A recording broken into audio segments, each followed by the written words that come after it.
And we're live. Hello, my friends. Wow. Hello, my friends. How are we doing? It's not a We're doing rhetorical great. You question. asking Thank us you. or- Yes, me? yeah, that was Oh, that was yeah. for you guys. No, thanks. That felt very Are much you towards talking to me? Yeah, well, so the thing about Twitch chat, we can't hear them. I wish we could. Be a lot more entertaining if we could, but for some reason they're here to hear us. You Dumb, can't hear Twitch bad chat. taste. Is this like the time I learned that you were colorblind? Are you chat deaf? You can't hear Yeah. Twitch chat. I wish Cheyenne was downstairs so I could tell her to hit you, but I wouldn't do that. But I would though. Karen, I'm hitting him in here, if that makes you Yeah, feel any That better. means a lot. If it helps, I've been hit in my heart. Ow. Welcome to the stream, everybody. We're very happy to have you all here. Speak for yourself. I'm very happy to have you all here, Jared. Me too. Me too. Oh, either way. Someone said deep. I'm jubilantly ambivalent. Jubilantly ambivalent Jubilantly was my nickname in high school. Yes. Jubilantly ambivalent is my Radiohead. No, Joywave.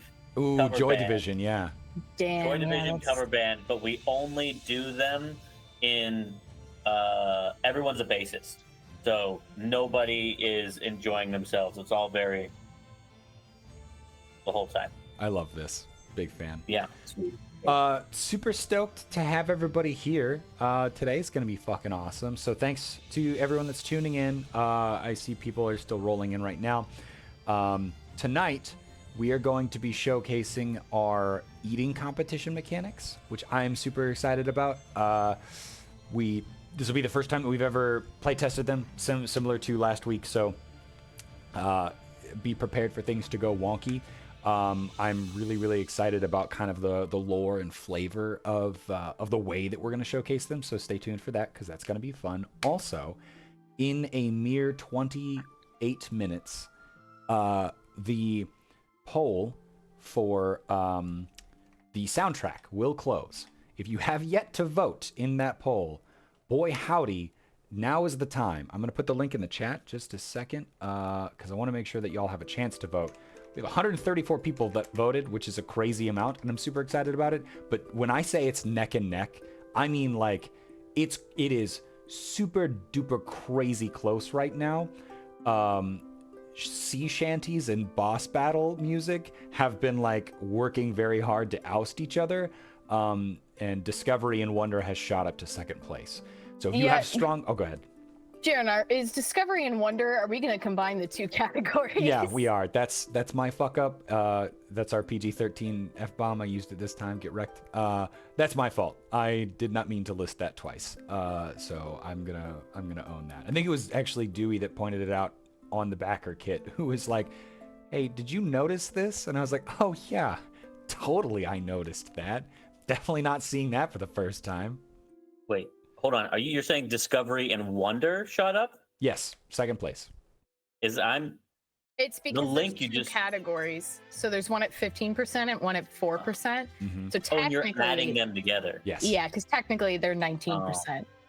I do see a comment on there that somebody said I would like something like mall music to play while my players inevitably take forever to buy their gear. And then someone said doctor's Merkin office elevator cold music. music or elevator Yeah. music, and I was like, damn, those are fun suggestions. I do love that. The technology for, elevators and escalators is a Tiffany problem. So it's been around for longer than we give it credit for, but they seem like very modern things, but they've been around for a little bit longer than we typically give things credit for. It would be really fun to have elevator music in Murka. I'd like that a lot. Sea Shanties is doing its best. Elevators and Escalators is my new D&D spinoff. It's just shopping malls. Really boring shopping malls. It's great. Damn, if you wanted a spinoff that was just shopping malls and perfect for Yeah, no, that's fair. you, it's called Monsters of Murka, Restaurants and Retail, Mhm, and mhm. made by one incredibly handsome individual and two sort of meh individuals. You're not a meh individual. You're really hot. Thank you. I was talking about CJ being really hot. I really appreciate that, dog. Uh-huh. Um, Honestly, I'm not gonna lie. I don't think that concept would work unless there was some sort of like movie theater equivalent in the mall.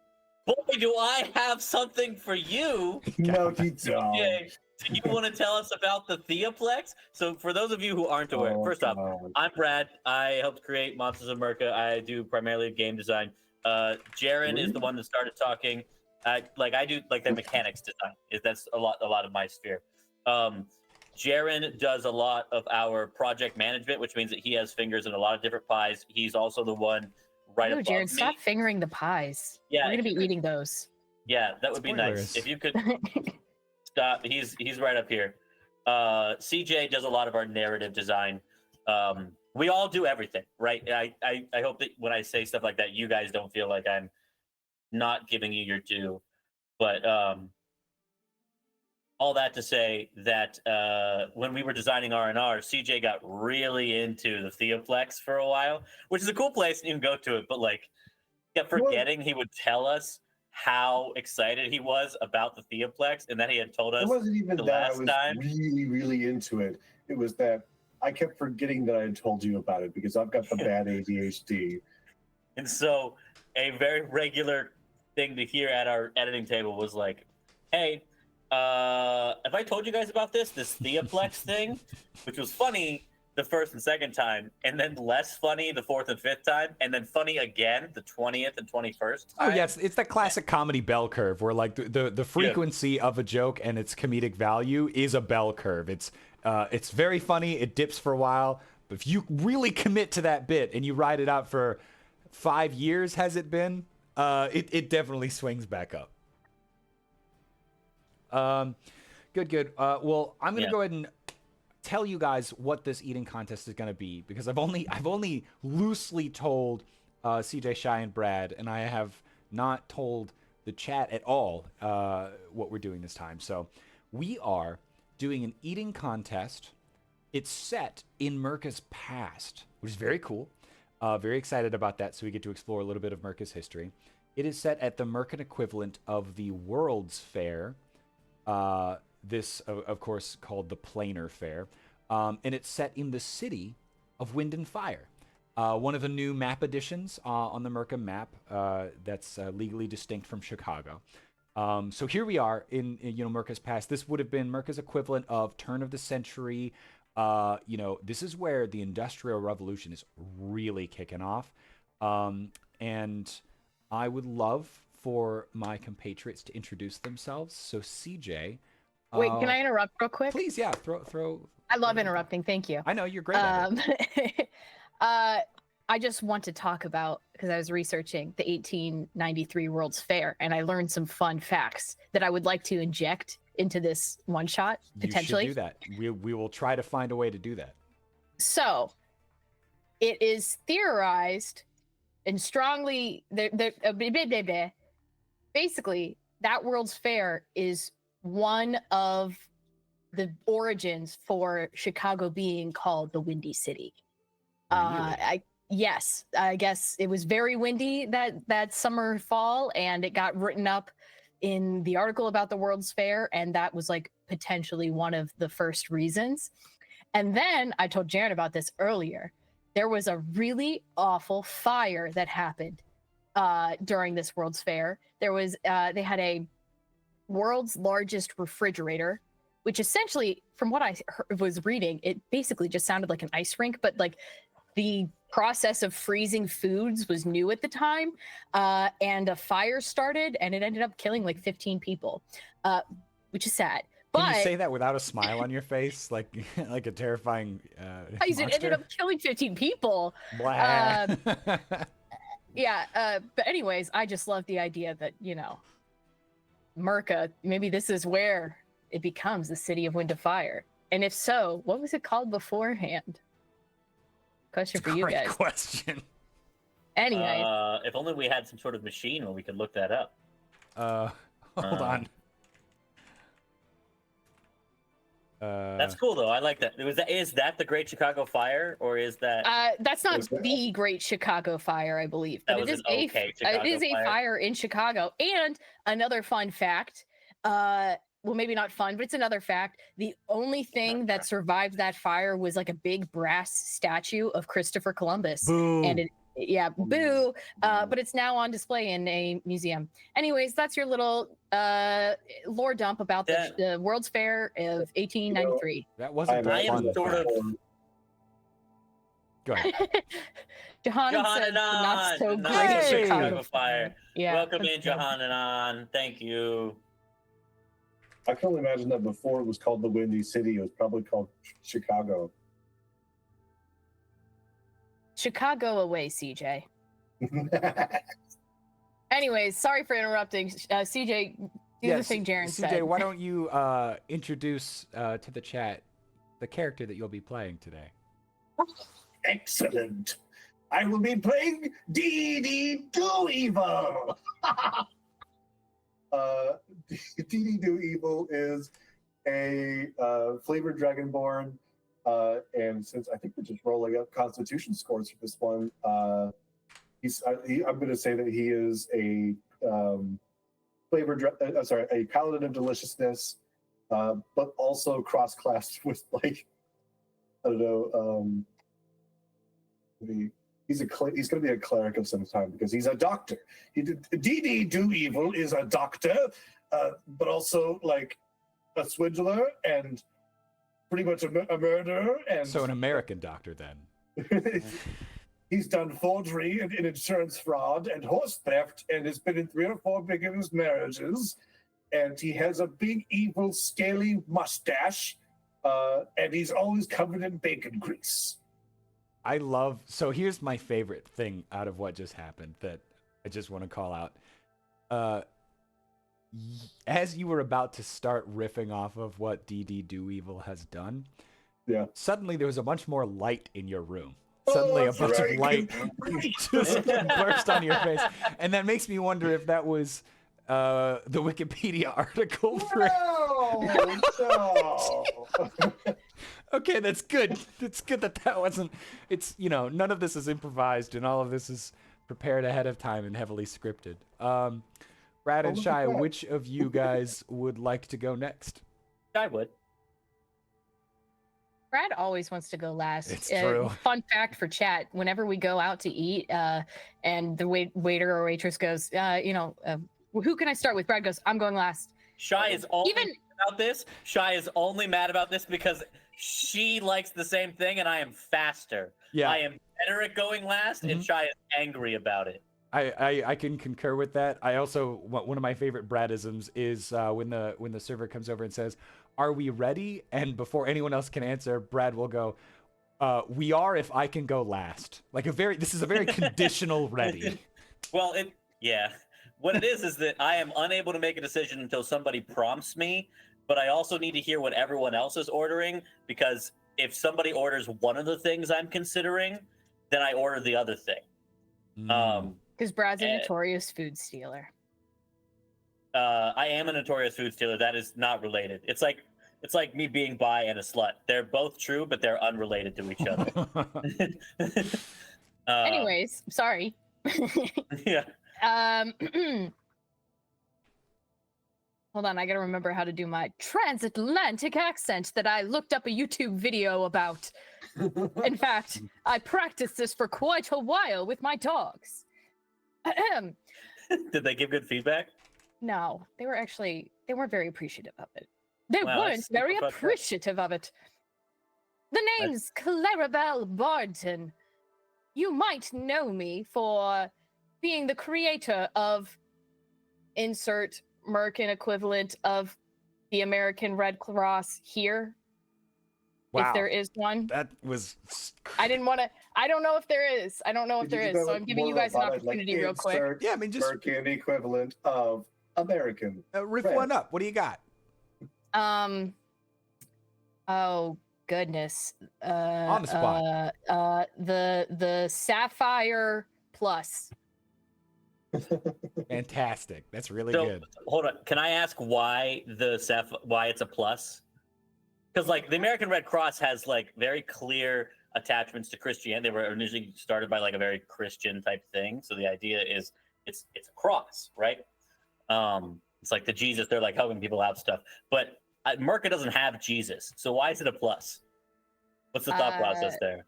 It's because they're Especially as adding someone life. who went to business school, someone who has an MBA, not an MBA, who has a business degree. Right, it's because they're adding life to everyone. Oh, I was gonna say that they're actually a bunch of math nerds, but I like CJ's answer better. we've got a bunch of great answers in the chat too. Someone said math can be spiritual. Someone says because it's premium, it's about opening your heart. Oh, I do like the idea of it being premium. That this is like a healthcare insurance thing.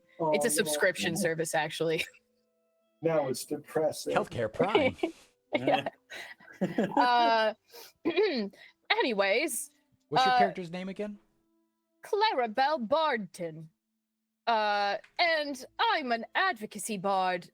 And in my little world, this is probably mixed with a bit of a homebrew from the healthcare sidekick class, even though I'm a player character and not an NPC. But anyways, I'm here today because the officiants for the food eating contest would not allow for there to be any healthcare physicians on the side waiting for these inevitable food comas and heart attacks. And so the only way I could get them to agree to allow a medical professional, a real one, mind you, not like my competitor Dirk Doevil, a real healthcare physician, to be here was to compete in this competition myself.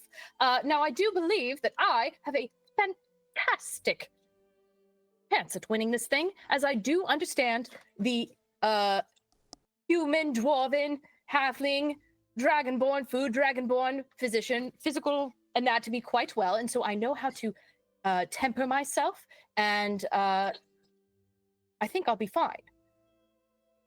So don't let my medical prowess make you think I'm not here to compete, because I am. That was such a good drive-by burn on Dirk Doevil that I think the D in Dirk D. Doevil's name stands for damn. Dirk Damnation Do Evil.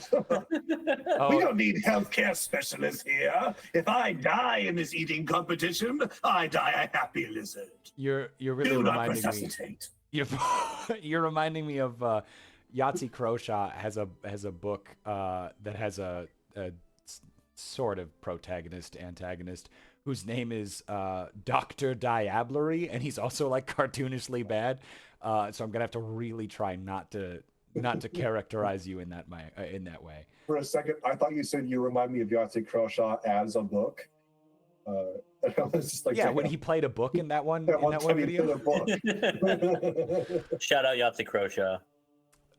And then we don't know him or anything. He just seems cool. God, I wish. And then that leaves us we saved the best for last, and definitely the most obstinate for last. Brad. Yeah, that's me. I'm Brad. I go by they, he, they pronouns. I will be playing a duo today. A ranger and their companion. They primarily work as a detective of sorts, sort of a wandering detective in a classic sort of 5-man band situation. And they are on vacation right now. They're hoping that no mysteries pop up.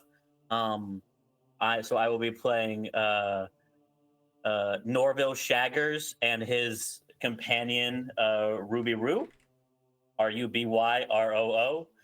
The big ol' yeah, Davester got it. I'm like super jazzed to play this, guys. Like zoinks, it's gonna be rad.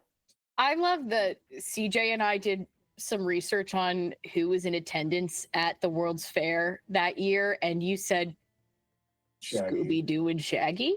I love it. Which, to be fair, that last week I did a bunch of research into like fancy, like famous debaters and made all yours names related to like famous debaters and movies and stuff, and there was no appreciation for it. So I did my time. It's true. Brad has exactly 2 settings: deep cut reference that nobody but Brad gets, and it's Scooby-Doo time. That's fair. I will say when I was looking up people who were at the World's Fair, and I can't remember his name now, but there's like a huge list, and there's a ton of people who I was like, oh, I actually know this person. I know this person. Yeah. There was one guy who was like, oh my God, I can't remember the full thing. It was like entrepreneur, world traveler, and eccentric personality. And I was like, damn, I want this to be like my posthumous, like, this is what this person was known for. Just having a weird ass personality. Love it. One of the really cool things that you used to be able to do, and I think this is primarily in Britain and less so in the States, is you could be a person that was just interesting, and rich people would pay you to like hang about their house or their lawn, so that if it's on their lawn, like people walking by would see like there's a man in a large hat under a tree over there. Perhaps I should go talk to this man, and then have something interesting to say, and then be like, oh, I remember the house on the corner has the interesting talkback guy, or just to hang out in their house and like, you know, sort of mooch is a word I'm trying to avoid, but accurate here off them. Well, you just provide them with like, have you ever considered that maybe existence is based entirely in perception? And the rich person would go, whoa. Yeah. Pass me the cocaine and let's talk about it. Don't worry, it's medicinal. It's for the ghosts in my blood. Oh, that's very good. Anyway, Ghost in My Blood. Sorry, Ghost in My Blood is the name of my metal cover band. Oh, that's Bullets for My Valentine. That's my Bullets for My Valentine cover band. Yeah. Mr. Healy 0 Girl. Am I getting that right? Mr. Healy 0 Girl says, thanks, Shy. Thanks for the price breakdown again. I just upgraded the hardcover pledge. Thank you, awesome. random citizen. We appreciate it. Absolute champion. We love it. That's phenomenal. Thank you so much. Yeah, Dewey, I also am really sad that that's not like a career that I can pursue, because I feel like I would be really good at it. I don't know. I think all four of us would be really good at it. What we really need is like a rich person that's rich enough to afford to house the four of us, but is not an evil billionaire. Like there has to be a middle ground between those two things. I kind of think if this became in fashion again amongst billionaires, they have such a non-grasp of how much things cost. We could make them no longer be billionaires. Yeah, that makes me think a lot of that video where I think it was Bill Gates was on Ellen, and they played like a version of The Price is Right, where they made Bill Gates guess the prices of things, and it was so clear that he was so wildly out of touch. And I remember there was specifically one that touched me deeply as a child was pizza rolls. It was pizza rolls or bagel bites or something. It was like a microwavable food. And they were like, well, how much do you think these cost? And it was like your traditional little like bag of like box of 8 or something, like small scale. And he looked at it and he went, so it's like an entire meal perfectly like encapsulated, and it's just you heat it up and it's ready to eat. And he was like blown away by this technology. This concept had him floored, which is super weird because microwavable meals have been around for many decades. This is not new, but he was so like flabbergasted, and he didn't know what to guess, and he was like, I don't know, $40. And that number, and this was like in like the early 2000s. We are, I think, rapidly approaching the point where $40 for pizza rolls is going to become a reality. So I think this story gets less interesting over time. But at the time, man, what a wild guess. Yeah. Don't say that. $40 for pizza rolls makes me so sad. Yeah, someone knock on wood right now.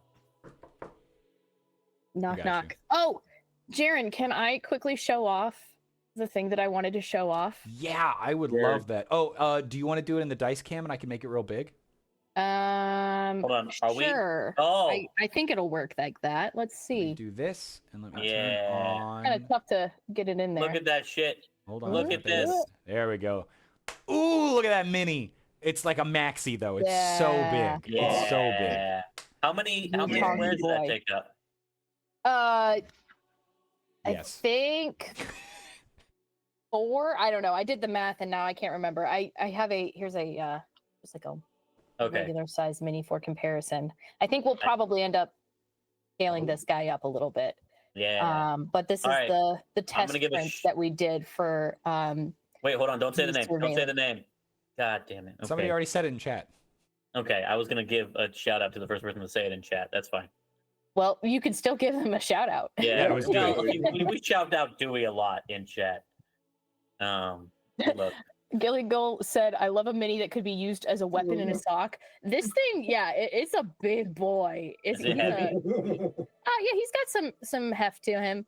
I'm very excited, mostly because I recently was getting into airbrushing for my minis and found a really cool tutorial to do like how to make stuff seem like it's glowing. So I'm very excited to someday paint this. I don't know when, because I don't have time, but maybe someday paint this and have this like red camera glow coming from these spots. Anyways, I'm That's very gonna be happy awesome. with how this turned out, and I'm super excited for the other ones that we're doing. So I know Yeah. so Shy Resin printed that with her own little resin printer setup, which is very, very cool. I know that there's like a thing you have to do for if they like trap resin inside, right? Do you have to do anything? Did you do anything fancy for that? This is just my curiosity now. I didn't for this one. Yeah, you basically like in most slicer softwares have like a thing that has a little hole that can basically drip it out. But this is like fully solid all the way through. So we could do that, but you don't have to for this model. Interesting, okay. That's cool. We have 4 minutes until the end of that poll. Actually, let me jump over. Let's do a quick poll check-in. Here is the tab, and then we're going to press F5. Refresh it. 136 votes, which is crazy. Mystery and intrigue, spooky horror. I don't think it's happening, gang. It was a good fight. Same stealth and suspense, which makes me sad because I was pretty hype about that one. I don't think it's happening. In first place right now is Taverns and Festivals. Boss Battles and Sea Shanties is so neck and neck, and this is like one of them is going to make it, one of them is not. So if you have strong feelings about either of those, now is the time. Does it let you move your vote? I don't know if it lets you move your vote. I guess votes could maybe move. I think it does. Yeah. And then just as a reminder too, for those of you who may have missed it, I have duplicated Discovery and Wonder on this list because I am dumb. So we will have to combine their votes to arrive at a final conclusion. But the time is running out. Time is very, very much running out. I would say those of you who want mystery and intrigue and spooky horror, sea shanties can do that for you. You can get both. I of thought those you were into going to sea plug shanties. something else that we've done. That's I was also ready for that. maybe mystery, suspense, and horror. But you know, I get it. You're pirate coded. We know this. Oh, that's very nice of you. It's Cthulhu Dreamt. Oh, I thought you were talking about the Cryptids expansion. Okay. What? Which is because that's also spooky and horror. Oh no, I was talking about Cthulhu Dreamt. That there's a soundtrack right there for you. Technically not built for Murka, but in the same universe, in the action fiction universe. That's I think true. it counts. Hey, Gilly Gully, is there a reason you just typed drippy hole? Oh yeah, I hate for that. the resin minis. Oh, thank you. What? I hate that slightly less, but not that much less. For the hole that you can put into the minis so that the resin drips out. It's a drippy hole. That is. I'm pretty sure that is the technical term. Okay. I'm sure. I hate that. Yeah, hated that also. Also, Dewey said, "No, you're not dumb. You're overworked." And I have never related to something so much in all my life. I have been making some very silly mistakes, and Cheyenne has been catching all of them. You know when you're, and I know this because I'm guilty of doing this to my friends all the time. You know when your friend accidentally flubs a word, and then you just say the word that they flubbed back to them? I'm at like a record 15 of those, I think, in the last week. It's been so nice because I'm the friend that flubs the word constantly, and so I finally get to get Jaren back. You're the friend. Are we both the friends, CJ? Yes, Darren. We're both. Yes. Man, yes, that was Jaren. wow, fabulous. So I just want everyone to know, it does seem like we're going to jump into something else, but I want everyone to know that before the stream talk began, we were making jokes about trying to do something if we get to 200K before the end of the stream. And one of the things we talked about was as a way to like encourage people at the beginning of the stream, everyone going like this, except for Shy. Brad, why are you talking about this? Because then you said, do you want to show off the thing we were talking about before stream? Do you want to show off the thing we were talking about before stream? Put them on the dice cam. I'll make it really big. And I went, what? Man, Wildly inappropriate. And It's I a just good want everyone thing- to know that that's what happened in my mind. it's a good thing we weren't trying to be monetized because we just got demonetized from. Can we from not that. do that? Is I that what? don't. I think mean, this is so. Twitch, home of hot tub titty tubers or whatever. Yeah. So I think We we're weren't gonna- probably it wasn't- fine, but Oh, well, in wasn't that case, gonna let me be- break them out. Let me get them out. And like we can't. We didn't show anything. We didn't like. We even said the F word. Wow, that was crazy good. Yeah, There was so much you used it. self-control. oh, Jaren, has it ended yet? Has the poll ended? Oh, it Wasn't is. it 7? Yeah, Welcome. yeah. Yeah. Final Is results. it time? I'm Final so results. excited. Click. Final results. It's Oh, it gonna doesn't be give me numbers. It doesn't give me numbers. Oh, it's boss Uh, battles. Oh, but what? Discovery and Wonder is tied with sea shanties. Hold on, can I? I have to open this up in a new tab. Are we that's a doing sneaky top tab. 3 categories? Yes, Yeah, top yeah. top three, top three. I have to open this in a new sneaky tab because it's like behind the scenes stuff, and I don't want to accidentally like dox myself or leak my own password or something. Let's see if it gives me final vote numbers. Polls. This poll view results. The chat is very proud of me for not saying the fuck word. Fuck! I Wait, too no! am proud. I too was proud. Oh no! Oh, okay. I can show this. This is fine. We're not gonna get deleted. Okay. So it was. Here's 19 for Discovery and Wonder, plus 5 for Discovery and Wonder, so that's 24. And Sea Shanty's got 25.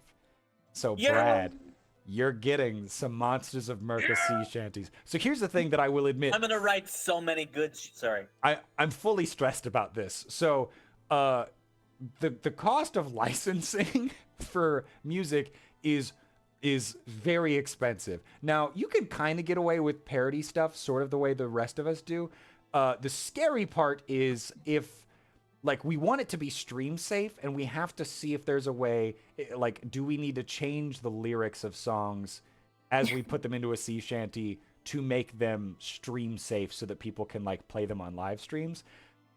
Here's the greatest news about all of this. Not my problem to solve. Reed gets to solve that. Reed is our resident musical genius. He's with Fable Factory. Fablefactory.org. Oh, that's too many details. So this is Reed. He is an absolute musical genius. We worked with him on Cthulhu Dreamt. He also did some Murka music for us as well. And he's going to do the soundtrack. And he is the licensing music expert. And I just get to be in awe of his genius. So very thrilled about that. Thank you, Shai, for Also, dropping that link. A lot of classic sea shanties come from an era like I think a lot of them have to be public domain. Things like Dead Man's Chest. Oh and yeah, but even Wellerman and we're trying. I think the Murka version of this is like "Hit Me Baby One More Time" as a sea shanty, like doing a big guy, Murka medley mashup thing. There's a guy on TikTok or Instagram Reels that does basically that. It just is like, hey, what if "Hit Me Baby One More Time" was a sea shanty, and then composes them well. I don't remember. Is it Jim Latbap? Jim Latbap. Might be. But we might. I think I heard in my head like sea shanties, but they're just casual conversation, like yo ho, how it do? You wanna hang out? I can. I've got to work in the morning, bro. So Damn, this is just a typical conversation between Brad and CJ. yeah, This is the conversation we have every night after editing. Yeah. Only we switch roles. I wonder if maybe that's the move. If maybe what we do is we, instead of doing like a Murka medley mashup or whatever, we let Reed do a slew of original sea shanties that are about like life in Murka or something. We might also explore that. I'm just super jazzed to see what Reed comes up with. Mm-hmm. I would love if we could do a sea shanty, but it's like Road who's Trip the Shanty is Count? good. You know how the Count will have like the songs about a specific number. It's a sea shanty is a song about the letter C. Oh, F word, S word. That's good. This is a good bit. Oh, no I'm C a word? big fan of this bit. Do the All right. Merkin versions of songs like what happened with "Do you have any kids?" Yes, I have one daughter. How about you? But make it sea shanty. Baby Shark is a sea shanty. Oh my, that has to exist first of all. That has to already exist Yeah. somewhere. Someone's It done sort that. of, it sort of already is a sea shanty, right? It's a song that It's involves Baby Pirate's choral first sea response. shanty. Yeah, it's a choral response song that has to do with the sea. Are those the only mean- two requirements for a sea? I'm trying to figure out what the diagnostic criteria is for this. I really like That's a small roast on me, and I appreciate it. I love you, buddy. 90 Clerk 94 just put C++ shanty in the chat. Oh, that's so. I hate that. That's Hate good. that. All right, C what do you is say? percentage. What do you say we do a little eating contest, fam? What do you say we do that? Okay. How are we feeling about that? Hey, what are we eating? Let's talk about that. Let me scroll Let's up on talk the eating about competition. eat, baby. So, That's it. let We'll get me, demonetized. by let me saying get a little World Fair 1893 images. What are the rules on being monetized? I don't know. Yeah, no. Where's the? No yeah, clue. this one. This is the one I want. This doesn't even look like a real image because that does not. Hold on. Open image in new tab. Volunteer to- That looks Thank like you, it says Jimmy. glozets, not closets. But that's totally fine. This looks like it's like one of those bad AI art where like the text is really bad and wrong. Yeah. A Closet is a closet full of Glocks. No, That's it. that's very It's Merkin. a closet is a closet full of glizzies. Oh yeah. I mean, that's pretty Here's a fitting closet. for this food eating or it would contest. be Anywho. if that's what we were eating. But I can confirm, it ain't dogs, brother. We're not eating. How do you hot know dogs that? Today. How could you possibly know that? It's not dog. There better be hot dogs in these hot dogs, or I'm I gonna be can't pissed. believe it's not dog. One of the really interesting things. What do the rest of you even eat? I have a fun fact, but I also need you to introduce what we're going to eat first because my fun fact doesn't work until you say that. Do you need it introduced in world as part of the narrative? No, it's experience? it's an outworld fun fact. Oh, great. Sure. Yeah. So here's what we're going to eat today, gang. We're going to eat. Oh, my gosh. That was my little UPS. We're going to eat pies, but we're going to eat a lot of different kinds of pies. And every time you guys go to eat pies, I'm going to let chat decide what kind of pies we eat. Okay. And I'm super willing to accept reasonable answers like apple, slightly unreasonable answers like rhubarb, and extremely unreasonable answers like fish. I mean, was going to say isn't that just like a British thing though? That's like a real thing, right? that was going to The be my British fun are fact, unreasonable. that there are a great number of. I think there are a higher number of countries where pies can have meat in them, than pies cannot have meat in them. And in fact, at this time, we would have still been sort of leeching culture, not leeching, but like it would be just coming out of our British culture thing. And so it's very possible that like a shepherd's pie or like a beef pie would be a thing. That's it. Also, chicken pot pie is still a thing that we do. Those are my three Oh, favorite Aaron things. eats those every Pizza day pies. for lunch. And pizza pies. I don't know. right. That could be a thing. Is you a pizza choose. pie a calzone? Well, no. No, it's Is pizza. a calzone a pizza pie? No, a like when I've you never order had a pizza pie. Hold I've on. never You heard have. of this. I've eaten a pizza pie with you. What's a pizza? What is So when pie? you order a pizza, Like a right. deep dish pizza? Pastry just crust. any No, pizza, when you order a pizza, the circle is it's a pie. Oh. The singular entity is a pie, and you have slices of it. I do sort of want to Don't to use the have, AI like, overview. pizza made in a pie dish. You're right. I don't know why I trust robots with anything. Clankers. Usually made I of pastry dough. think Usually, we okay. should eat Sorry, clankers. Sweet pie. Brad, don't demonetize us. It's I the think we AI should bots be that will eating- decide. pies, like explosive SpongeBob? pies, Yeah. a la SpongeBob. I was fully feels very expecting Merkin and somebody at very some point to SpongeBob. say that. Yeah. These pies were made in a factory. Yeah, people saying A steak and bomb ale. factory. A calzone is a pizza ravioli. And a That's ravioli is just a dumpling. So a And a calzone dumpling. is an Italian dumpling. And a dumpling is what they called me in high school. Yeah, a dumpling's what you back that thing up. It's Okay, stop distracting me. It's time. time. It's time. What's time? We wing down. That's how Brad always starts these. Still roasting Brad. It's a good way to do a little. All right. We wing down on the hustle and bustle of the extremely populated streets of the city of Wind and Fire in Murka's Midwestern region. Now, under normal circumstances, the city of Wind and Fire would already be just an absolute hive of buzzing activity, right? But on this particular day, it is unbelievable the amount of activity. Fun fact: in Murka's past, it's all sepia toned. It really was. It really did look like that. Did we get full color around the time that we made the Wizard of Oz? I'm not at liberty to discuss that. Okay. It's top secret. There are eyes watching me. You see a vast number of people just wandering every which way. You see lots of illuminated artificers showing off their latest contraptions. The smell of coal burning and hot rubber and cement just wafts everywhere that you go, right? Now, each of you have individually decided to come to the World's Fair, the Planar Fair, and I would love to know what it is you're doing here. Why don't we start with DD Do Evil? Dr. Do Evil, what is it that you wanted to get out of coming to the Planar Fair today? Can I ask a question real Sure, quick? yeah, I can't stop you. Is one of the D's stand for doctor, or is it Dr. DD Do Evil? Wouldn't you like to know, weather boy? I would. That's why I asked the question. Too bad.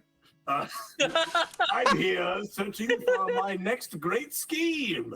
I don't know if that's going to be an invention that I have to peddle, or like a new insurance scheme, or if I'm just going to cannibalize on somebody behind one of the tents. No. Well, that's great. Oh, the mic didn't pick up your evil laugh. That's so sad. You just kind of like quietly went. That's really good. Norville. I pointed Norville. Oh, I remember you. You know each other. The last time we met, I was chasing you through that warehouse. Did you find the ghost? Like, yeah, I thought we sent you to prison when we did that. Something about like meddling slightly above kids. Meddling young adults. I got off on good behavior. That's I'm gross. sorry. Do evil got off on good behavior. That's immaculate. That's crazy that you managed to do that. Names aren't Nominative determinism isn't a thing. Is that what you're about to tell me? That was the word I'm so desperately trying to find. All right, Norville, my friend, what are you looking to do here at the Planar Fair today? Norville has had a very stressful year, and haven't we all? Yeah. Norville and Ruby are wandering, trying so desperately to like tamp down the trauma of the previous year, and just enjoy themselves. They are just here to have a good time. I think the rest of the gang is also here, and they've sort of like gone to do their own thing, but they have separated intentionally because they know that wherever the other members of I haven't named the other members of the Scooby Gang are, trouble follows, and they just want to chill. They just want to hang out. Are you sure that that's the reason, and it's not that the particularly cis hetero member of the group went, Hey gang, let's split up. Norville and Ruby, you guys fuck off, and we're gonna chill. I'll go with the You're hot right. chicks. You're right. Why don't I like that because it means he's trying very hard to get something going on between the three of them. And yeah, they're very happy to walk around. Hell yeah, I think that's the gang. That's the deal. They're a little bit worried because that guy they sent to prison for attempting to con a bunch of people into like some sort of capitalist con is here and apparently recognizes them. So the stress is returning, but no murders have happened. There is no mystery yet. So we're fine mostly. God, I sure hope that's not where this eating competition winds up. That would be a turn of events. Yep. Clarabelle, what's your dealio, friend? Why are you here at the Plainer Fair? Well, I was asked to speak here at the Women's Congress. I'm also trying to promote my new subscription service, Red Plus, which I have decided to canonize. It's Red Plus. Oh my God, I love this. That's getting canonized. Yeah, someone make a note, not me, somebody else. That's phenomenal. All right, so here we are in the Plainer Fair. You've all got plenty of time, plenty of the day is yours.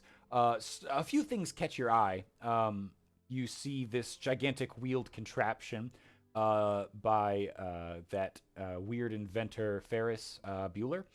He has made this giant wheel on his day off, which was just a crazy achievement for him to pull off.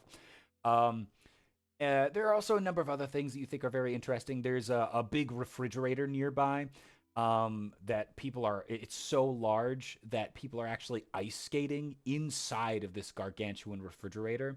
Also, of course, Nikola Tesla is here. Nikola Tesla is here showing off his huge ego coils that he has named after himself for reasons that I'll never understand. And they're all just arcing electricity, and all of this stuff is really, really cool. But it dawns on all three of you independently, actually, you didn't eat breakfast this morning, and it's getting to be kind of late afternoon. I bet you're feeling a little hungry. Are we feeling a little hungry? Yes. Like zoinks, Rube. I'm of the day. feeling so hungry. Have you? Maybe we should go check out that weird new iced tea tent over there. It's getting really hot, and canonically, they did invent iced tea here by putting the hot tea in ice. It feels like a weird thing because we've never had it before. But like, maybe a drink would calm me down, dude. He sounds so scared and stressed. I have social anxiety, man. Yeah, I've decided to give Shaggy severe anxiety, and that's not really a me decision. I can't believe that you're having iced tea when also canonically, shredded wheat cereal and cream of wheat was also invented at the World's Fair. Sorry, the Plainer Fair this year. I also did research on the food. Just so you know, Murka shredded wheat is Murka wheat that can skateboard. No, it's just like. Are they also jacked? Yeah. Yeah. And they can. Yeah. That would be shredding wheat if it could skateboard. Great. Yeah. Okay. So you're going over to the iced tea tent. There's one of those classic, like, it's a big. What's the word I'm looking for? Like, they wear the pinstripe carny, but they're like a splinter head. That's the word I'm looking for. The people that work at carnivals, and he's got his iced tea boiler going. They boil the tea in ice. It's an efficient system. And he's like, "Oh, hey, would you like some tea? Here, have some tea." And before you even have a chance to say yes or no, he puts a cup in your hand full of delicious sweet iced tea. They boil it in ice? Yes, could I please have some bacon in my iced tea? Sure thing. Here you go, Slick. And he hands you also some. Like- It's amazing. He had it ready. He had iced tea with bacon garnish, like ready to go. Like, why are you following me, Dr. D.D. Do Evil? I thought we were cool, man. We are cool. Right, We're best right. buds. That's why I'm following you, dipshit. Ooh. That is how I treat my friends. Actually, that's how my friends treat me. DD Do Evil, being a dragonborn, bites the cup. Just tea everywhere. God, do you have lips? This is an important Dragonborn on. anatomy question. Yeah, Dragonborns can eat non-organic thing. What? This is a question for you, man. This is Yeah. your question, CJ. You don't get to make I'm things sorry, and then I'm not too have busy things. eating the rest of the cup right now. He's just Guys, he's playing a psychopath, you know? I feel like it's part of the character. offering Okay, an but not like explanation. not a part of the race. Offering an explanation, but his mouth is so full that you can't understand anything that he's saying.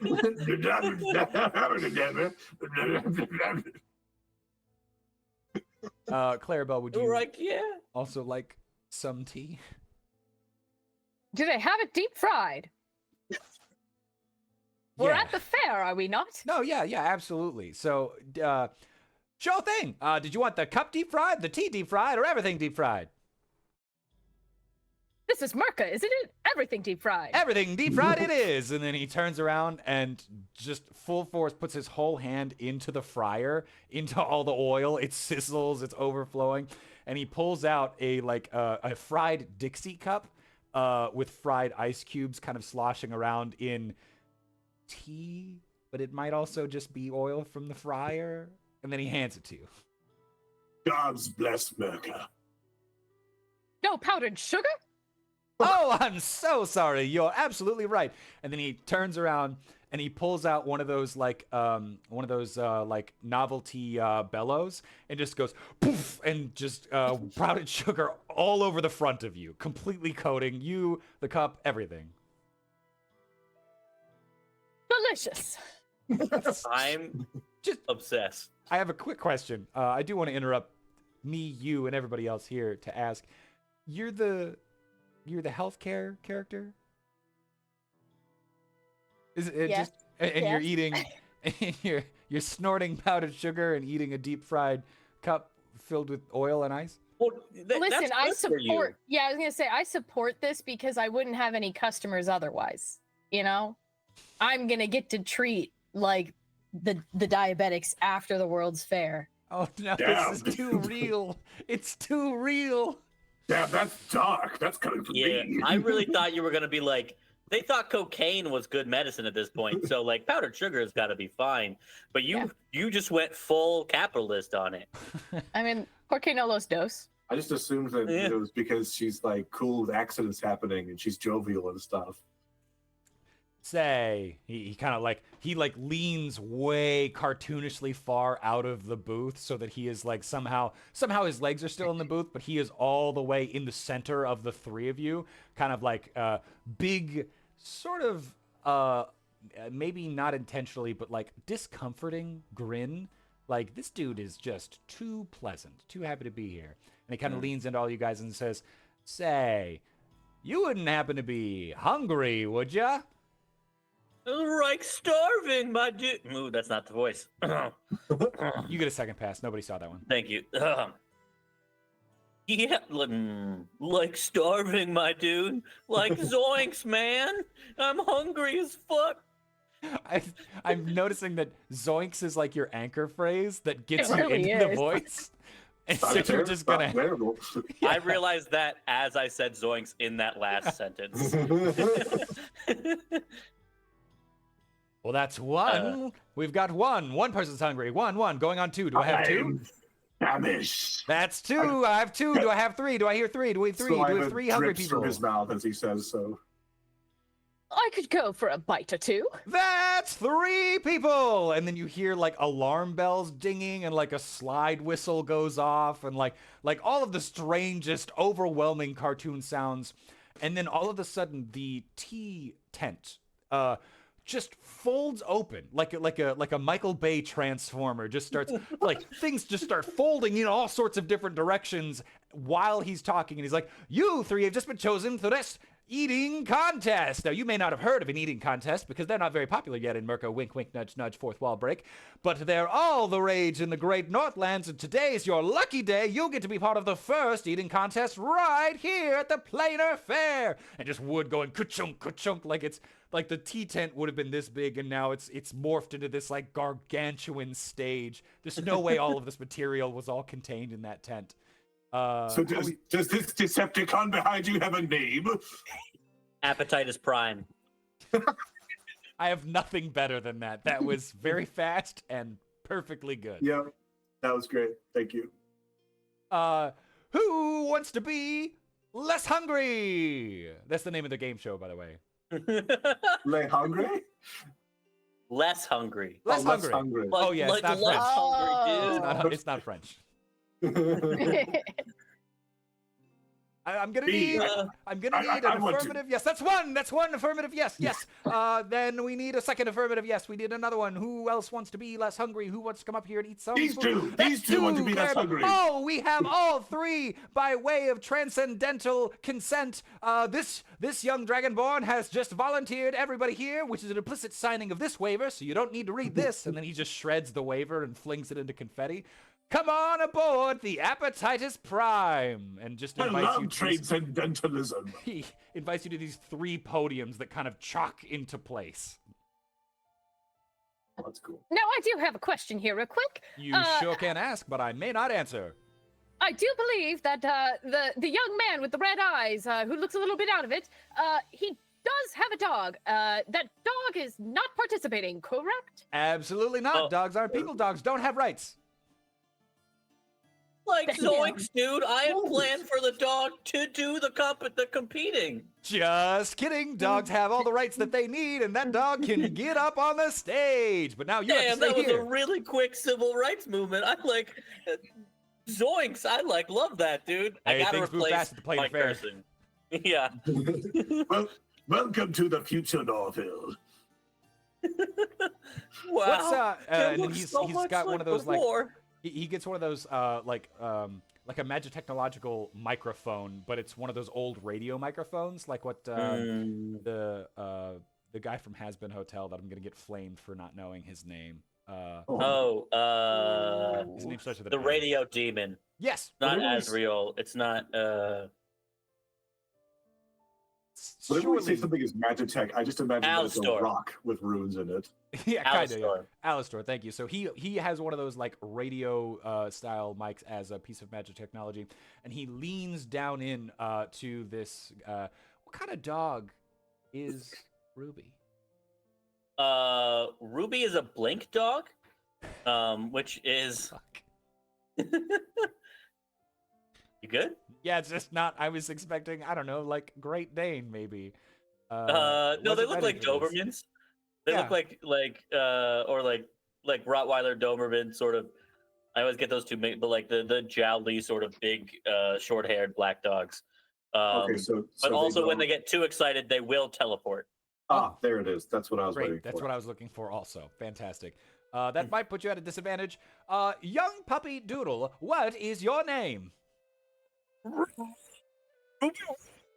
Your mic didn't pick up literally any of that. Oh, that's okay. I was gonna because say, it's was that playing into Jaren's little mic thing, or? Yeah, that felt like I was listening to somebody drop fish gravel on your laptop.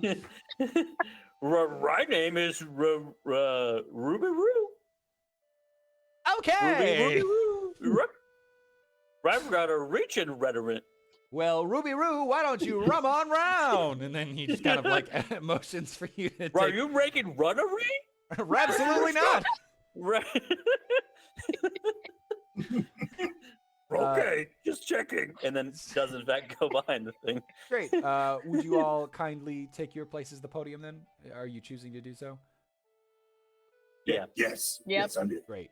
What is Norville doing while Ruby's doing this thing? Norval has Probably, right? as we've like panned over to a different scene, we panned back to Norval, and Norval is now in like #1 fan gear for Ruby. Like there's like a I don't know if jerseys have been invented yet, but like a jersey down almost to his knees, and he's like a good solid 6'7". That just says Ruby 1, and then on the same in the back, and he's got a big foam finger and like one of the big like drink hat things with the deep fried iced tea in both of the things. That's so gross. So is the hat deep fried? It is now. It wasn't, but it is That's now. crazy how that just happened. Things really do move fast at the planar fair. And it's like just in front of Appetitimus, and someone said Pime, Pieme, which I thought was good. But you're the GM, so you get to make a decision. But yeah, just like in a cartoonish way, just is ready to root on his best friend in the whole world. To Ruby root on? Yeah, to Ruby root on Riz Rest Rend in roll. Did somebody say Riz? I'm sorry. Well, that's fantastic. We've got some work to do now, so let's jump in here. That was good. You should feel really good about that. I liked that a lot. I'm really happy about that. So here's what we're gonna do. Shy, I'm gonna put the dice cam up. I did not ask our lovely contestants today to build out a character sheet. We're just gonna use their Constitution scores for these mechanics, and so what we're gonna do is roll for what their Constitution bonus is. We're going to roll a d4. So, Shy, would you kindly roll a d4 for our friend, CJ? All right. Once again, CJ's the blood-covered dice, the blood-stained. This camera really isn't. This camera really isn't doing them. Like, you're doing a great job, Shy. No, this camera isn't doing these dice justice. That's my phone. But like, these dice look so pretty in real life, guys. They're incredible. I promise. I'm really bummed that we don't have the third set yet, especially because the third set would be so perfect for today because it's the what are you okay, Brad? I don't want to miss anything. So I'm sorry, I got distracted. So anyway, you're good. CJ, that's a 3 for you. Great. CJ's Constitution score is +3. That's pretty good. Oh, and then we'll go ahead and roll. Actually, Jared, not to actually you, but his Constitution modifier is +3. His Constitution score would be 16 or 17. All right, Brad will be rolling with a -1. Love it. Brad, you got a 2. So is that with my hold on? Is that with my -1? No. So in that case, you got a 1. I will let you have your +2. That's fine. Thank you. I appreciate that. Absolutely. Hold on. And then got a DD. I also got a 3. Too evil. Wow, these are pretty clustered together. That's good. This will be a tight match. Ruby has a +2. For the sake of playtesting, do you want one of us to take like a 1 or something? Absolutely not. And then I can take a +4 if you prefer. Clarabelle. Actually, let's give everyone but you a +4. Why? Just to spite you. And Clarabelle had a +3. So let me go ahead and throw that in the chat so that I don't lose track of it. Okay, so as you look down at the podium, you notice something that's pretty cool. Is the top of the podium? This Carney guy, who is not introduced himself, by the way, and has no intentions of doing so at this point, is clearly some kind of crazy skilled inventor or fey creature that's not of this world, because even the podium is just full of like wooden cogs and gears and machinery, and you can tell that there is a section kind of in the center, a piece of wood in the center that is cut out away from the rest of the podium structure. And as you're kind of inspecting that, the whole piece of wood flips over, like it completely flips over 180 degrees, and on the other side of it is a pie. It's a delicious looking pie. Hey, chat, what kind of pie is it? And this is the part where you guys get to decide what the first pie that we're eating is going to be. Kay would like to point out that carnivals are 100% just fey traps, and like, oh yes, that's not incorrect. Bacon pie is a great taste. Hey, Adjphysith, thank you for first First chat. Love so talking to you. sure that that's definitely how you pronounce that username, Brad. You did a great job there. Someone said shufflin' pie. Oh, blackberry mango from Dewey as a reference to the gross Kool-Aid from before. Oh wow, what a throwback! Good circular storytelling. Sartosi accent, man. I was so hoping that somebody was gonna throw this joke out there because that joke has lived rent free in my brain for like 15 years or something. Fantastic. Well, it's Can we bomb? I think the username is maybe AJ. It's AJ's first time in the chat. I think it would be a crime not to let AJ have this first pick, given that it's his first time and it'll be your first time eating a bacon pie. So to that end, the smell of bacon coming from this pie is overwhelming. I mean, in the best way. Like you could easily imagine getting like levitatingly wafted over to a windowsill by this pie. That's how good it smells. You could almost feel your feet lifting up from the ground just from the smell alone. And he goes, well, my friends, you've entered the pie eating contest for eating pies while you're eating pies at the contest for pie eating. That's the name of this contest. So here's... I thought it was Who Wants to Be Less Hungry. That's what it was. We recently renamed it. Like I said, the plane affair moves fast. You gotta keep up. Excellent branding. So, your goal is to eat as many pies as possible before time runs out. Let's pop over to the eating contest rules. I'm gonna read this.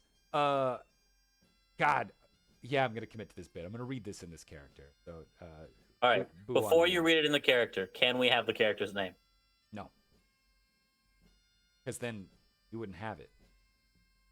You're trying to fey trap this character. I know what you're doing. Ruby is not a fey, as far as you know. Brad tried to do this, and Brad is a fey. I say that with the utmost confidence.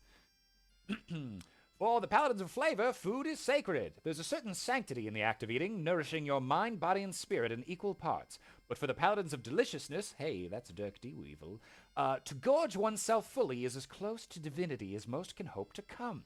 Centuries ago, i.e. right now, the paladins of deliciousness devised a contest that served as both a celebration of self-indulgence and a rather effective recruitment drive.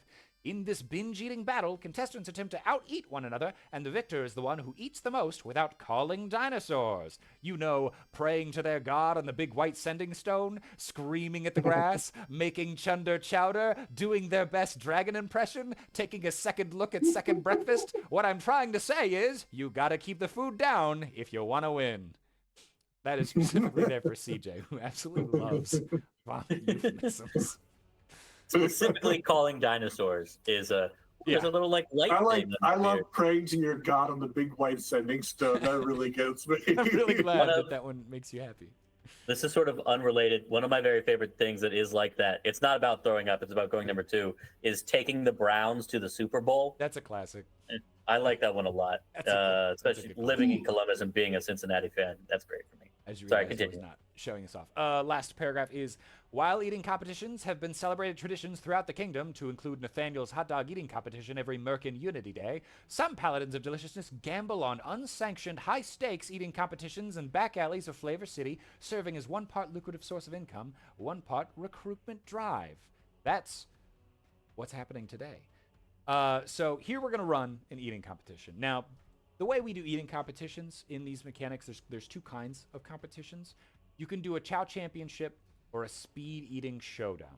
For today, we're going to be doing a Chow Championship, but I do want to briefly talk about what a Speed Eating Showdown is, because Brad wrote some alternative rules for this that I think are really fun. Oh, thank you. The way that these work typically is the contestants are given a certain amount of food, and then they have a certain number of rounds to consume it. So every round, they're kind of pushing themselves to see how much food they can consume. We'll talk about the mechanics for that later. The cool bonus rules that Brad wrote are for extreme real-time speed eating competitions. And essentially, the way these work is instead of using traditional rounds, like D&D 5e combat rounds, the GM truly just counts the group down by saying 3, 2, 1, go. And then the group are rolling Constitution checks, and the DC starts at 1, and they're just rolling the Constitution checks as fast as they can, beating 1 and then 2 and then 3 to see how high they can climb. Which I think is just a really fun. Like it's very frantic, it's very frenetic, but it just feels like it will be very fun at the table. But today, that's not what we'll be doing. Today we're going to be doing a Chow Championship. Now, in a Chow Championship, we're going to choose a certain number of rounds. Today will be 5 rounds. And over 5 rounds, each of our 3 contestants here are going to try to see how much they can eat. Now, they get to choose how much they eat at a time, which is pretty cool. So it's very much like it's in their domain to decide how hard they're going to push themselves. So the mechanics, this is both tutorial for my 3 friends here and showcasing this for you guys. When a round comes up, all of the players are sort of acting simultaneously, but we'll do it in sequence for this. On a contestant's turn, they make a Constitution saving throw to eat an amount of food. The DC for this saving throw is the number of rounds that they've been going for, plus the number of bites of food that they're taking. In this case, it's actually the number of pie slices, and your score will be kept in the form of slices of pie. So they will choose how many slices of pie they're going to try to stuff in their mouth, and then roll their Constitution saving throw. Now, when they if they succeed, great. They ate that food. It gets counted towards their score, and they can move on. Very proud of them. If they do not succeed at that saving throw, it's not over. They do not immediately hork it up, but they do have a choice to make. If they fail their eat roll, they have to choose whether to spit or swallow. If we weren't getting demonetized before, it's happening now. So the contestant can spit the food out. That just means, hey, you know what? You bit off more than you could chew, literally and figuratively, and you're just gonna forego that bite. That means that you're still in because you haven't horked up anything. So you're still in the fight. Next round, you can try again. You're just kind of giving up on this particular eating. Or they can try to swallow. When they're trying to swallow, they're basically just trying to really commit, they're sort of choked up and they're really trying to choke it down. They're trying to get that ish in there. They make a death saving throw for this. And if they succeed, yippee woohoo. If they fail, then they call dinosaurs. They pray to their god on the white sending stone, and then they are eliminated from the game. So they can be disqualified. This is one of those, you want to be careful on how hard you push yourself. It's very much like a push your luck system. Happy about this. They also get beverages. So when they're in that status where they're trying to eat a certain amount, however much food, they can choose to use their beverage. Now, every beverage during an eating competition, you have essentially 3 uses of your beverage. I'm also going to let each of you just decide, from a role play perspective, what is your beverage. With your beverage, you can dip or sip. Dipping is great. You can dip any amount of bites of food, so in this case, slices of pie, into your beverage, and it softens up the food, making it easier to chew. And that means they only count as half. You can get twice as much food for the price of 1. You can also sip. This is for if you are eating and you're choking and you don't want to make that death saving throw. You can just use your sip to automatically succeed. You automatically swallow the food that you had in your mouth, and you're good to go. You can do that 3 times, which is great. There are 5 rounds. So choose carefully when you wish to employ these beverages. I will tell you, chipmunk round, this is an optional rule. In real life, chipmunking is essentially at the end of an eating contest. The contestants are allowed to stuff as much food as they can into their big cheeks, and then they have kind of a certain amount of time to chew and swallow that. They can't add anything else, but as long as they can chipmunk down whatever they got, they get to add that to their total. So unrelated to groundhogging. Correct. Yeah, very different, and different to prairie dogging as well. I don't know. That's what I was thinking. Okay, yeah, of. I thought that's Yes. maybe what you were talking about. I was about to ask you what groundhogging was, and I was about to ask you what groundhogging was. My little deep cut Bill Murray joke. Okay, we are gonna do, I think, a chipmunk round here because That'll be fun. I love the high pressure aspect of it. And then when we get to the end, we'll determine a winner. Who's ready to play? Eat, eat, eat, eat, eat, eat, eat, eat, eat. That's the new name of the game. Ooh, it's me. It's Dirk. That's great. And since we already agreed that he gets to consent for you two, we're gonna play. Woo, like go, Rube. You got this, buddy. Fantastic. I like so, believing in you beast. and stuff. Give me strength. so let me go to the DC set. You should gesture the other way. Me? What? Who? What? The tasting beast is not in it. Oh, tasting beast. Oh, yeah, that's more accurate. That's more accurate. Give me strength. So we've got the DC up. The DC is going to be 5 plus 1 because it's the first round, plus the number of bites of food you wish to consume. How many bites of food? How many slices? Sorry, go ahead, Brad. What's your question? Is a round determined by each of us rolling once, or is a round determined by do we go until Each of you somebody once. works? Okay. Each of you once. Yeah. Okay. So, and remember, the goal is to have the most food at the end before, but without horking up your guts. Good. All right. Good. CJ. How many bites is a slice of pie? Slice. Just one bite, one slice. One bite per slice, or Yeah, one bite? We're tracking. So a bite of food is like an abstract measurement. In a hot dog eating contest, like it might story be a hot points, huh? dog, and in a pie eating contest, it's a slice of pie. So how many slices of pie would you like to eat? Gotcha.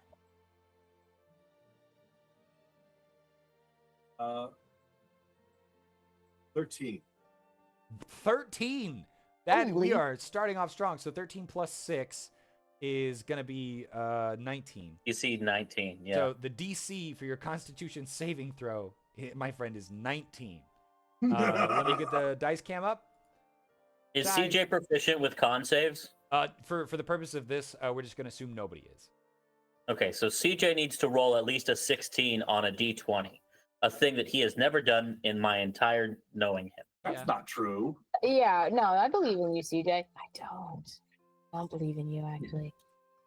All right. Sorry, let me get all the dice out of here. Yeah, Dirk Do Evil ravishes this pie. Full face in the pie tin, Yeah, I believe. biting straight through it at one point. I love right out of the gates with so much energy.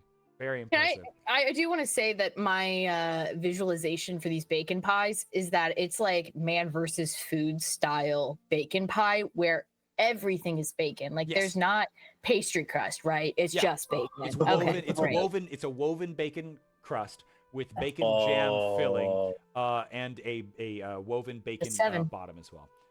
The 7 7's plus okay. your 3 Doing gives great. you 10. So, my friend, you are now choking, and you have an important decision to make. Won't be the first Yes. nor the last time I ask you this. No, Will I you know. swallow. I'm going to sip. Oh, sip. All right, just an instant success on that. So 13. Yeah. I take a sip of my bacon iced tea. Delicious. Yeah, I'm glad you asked. Yeah, or you mentioned that. Yes. What beverage, Shy, is Clarabelle consuming? A Bloody Mary. And I That do mean seems bloody. reasonable. Yeah. I would also like to mention that for the low price of $19.99 per slice or free with ads, I can administer the Heimlich maneuver at any point. CJ has pointed out a really valid point. He and I caught it at basically the same time. Since sipping is an auto success, it means that you can theoretically consume an infinite number of bites of food. So on the fly, I'm going to quickly rebalance this and say sipping is basically like retroactive dipping. So it's going to lower the DC by half the amount. So what you were eating 13, fuck you, that's an odd number. So you're making my life hard. We're going to say that's 12. Round down. We're going to say that's 6. So now the DC would have been 6 plus the... Oh, that's still not doing it, though. You're still not succeeding. I'm still not saying. Oh, we're going back to okay. Hold on, yeah, I I'm guess- thinking about this. You may, at that point, you may have to spit, right? It sounds yeah. So I attempt to sip. I've lost one use of my drink. I have to spit. Yeah. Okay. Uh, Spitting. So, so There was a I get a big pe- brave bite. Yeah, describe to me what this Yeah. big brave bite and then forfeiture of bite looks like. In true paladin of deliciousness fashion, and because Dirk Do Evil is, I mean, not human, but the way we would use the word inhuman, he unhinges his jaw like a snake and just starts stuffing pie into it. But then halfway down, he just goes, and like a pie tin comes out, clatters against the ground with bits of bacon splattering the floor. And he goes, "Excellent! Another one!" And immediately the podium rotates, and there is yet another pie that we'll decide what it is later.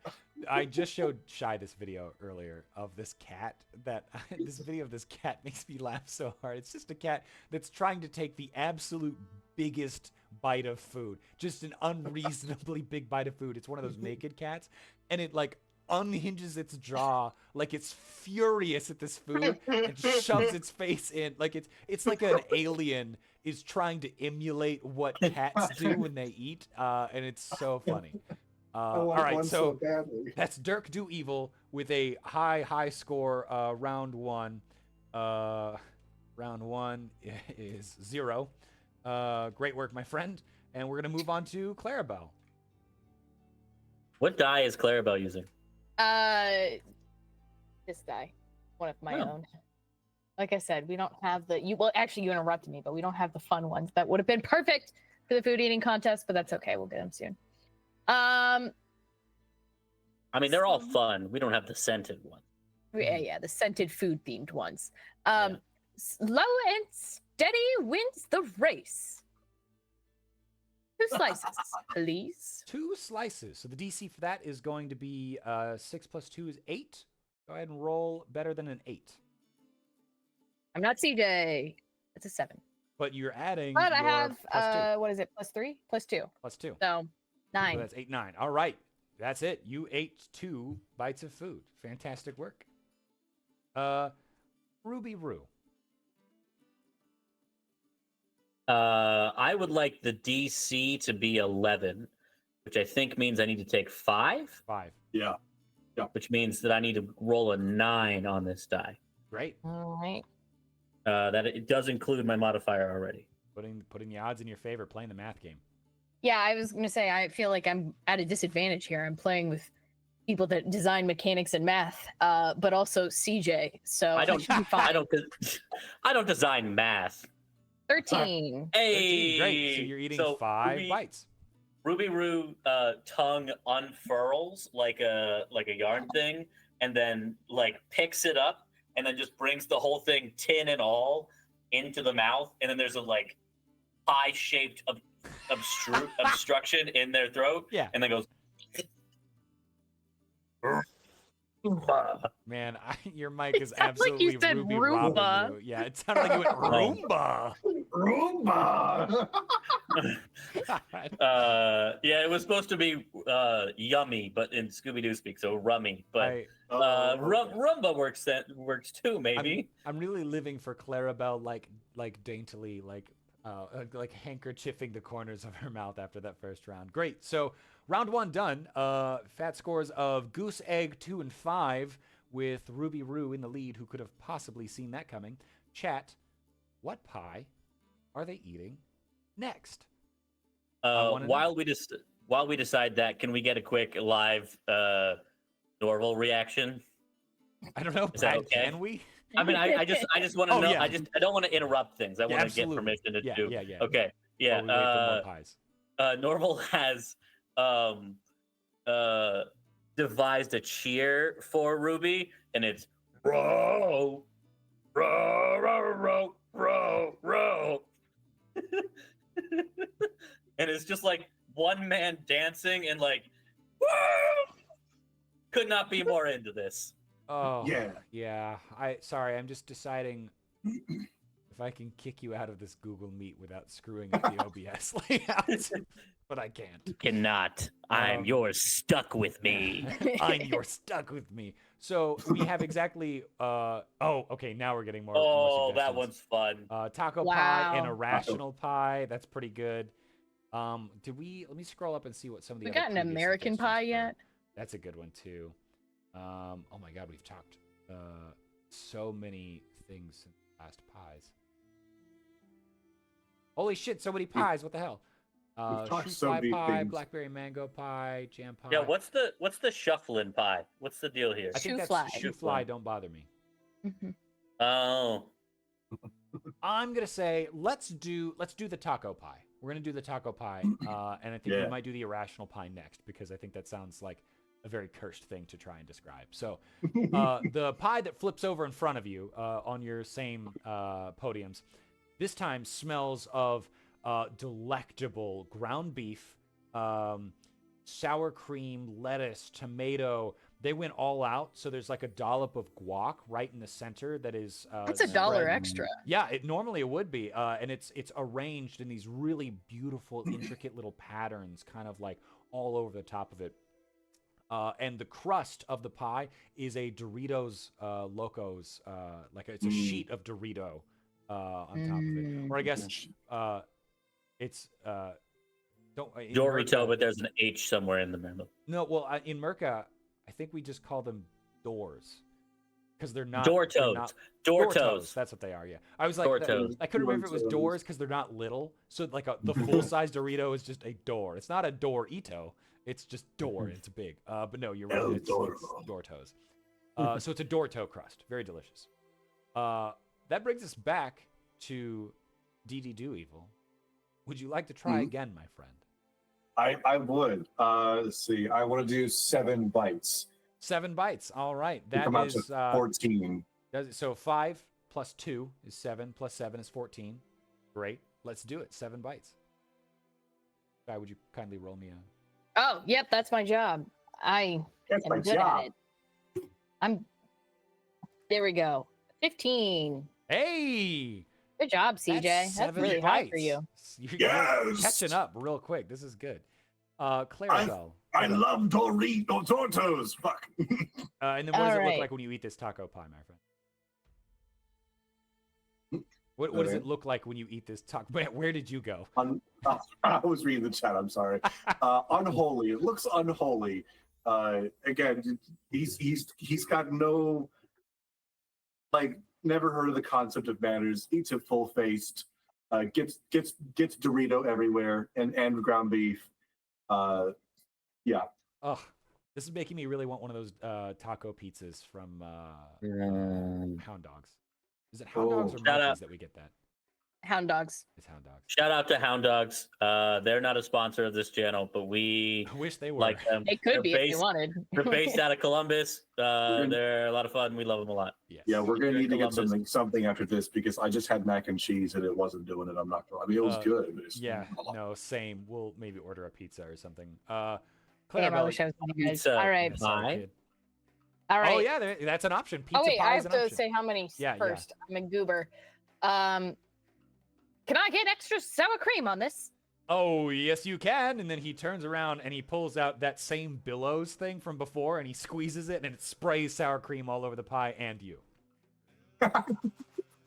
Also, it was weirdly ready. Like it was like you can imagine he must have like the powdered sugar billows and the sour cream billows, and you're not sure what other ones he might have back there. I don't like how this looks, but Also, I do love sour cream. Like a whoopee cushion sound when he squeezes it, like a classic like. And Well, in that case, with the extra sour cream, how many? I want to eat a whole ass pie. 12. 12. That's gonna be plus Yes, 7. I know. I said slow and steady wins the race, but I fucking love sour cream. 12 plus So it's a 7 DC is 19. Yeah, You got to roll a 16 on this die. I'll be fine. Okay. I believe. I I'm was not wrong. fine. Well, I was wrong. You didn't do it. So now you're choking, my friend. Now, how many slices was that? 12? So if you took a sip, that would take it down to 6. 7 plus 6 is 13, which you still wouldn't beat. So a sip's not going to save you. I think you're going to have to spit it out. I wouldn't beat that You would be one oh no, you would. because I have. You rolled Yeah, I a have a- 12, you have plus 2. Yeah, if you take a sip, you can get all 12 of those down. Yeah, I'm gonna As she's choking, she takes the Bloody Mary and like takes like a kind of like plunger motion to get it in there, and then is down the pipe. Down the that. hatch. That's disgusting and cursed. And now you're up to 14 bites. You have double the bites of DD Do Evil. That was incredibly brave of what you just did. I freaking love sour cream, you guys. Norville, my friend, my buddy. What's the plan here? Norval's plan is to be very supportive. Norval's plan is to be Right. just Sorry. incredibly Yeah. supportive of Course. Ruby. That's good. And what I meant to ask. Now the camera pans over. Ruby, Separately.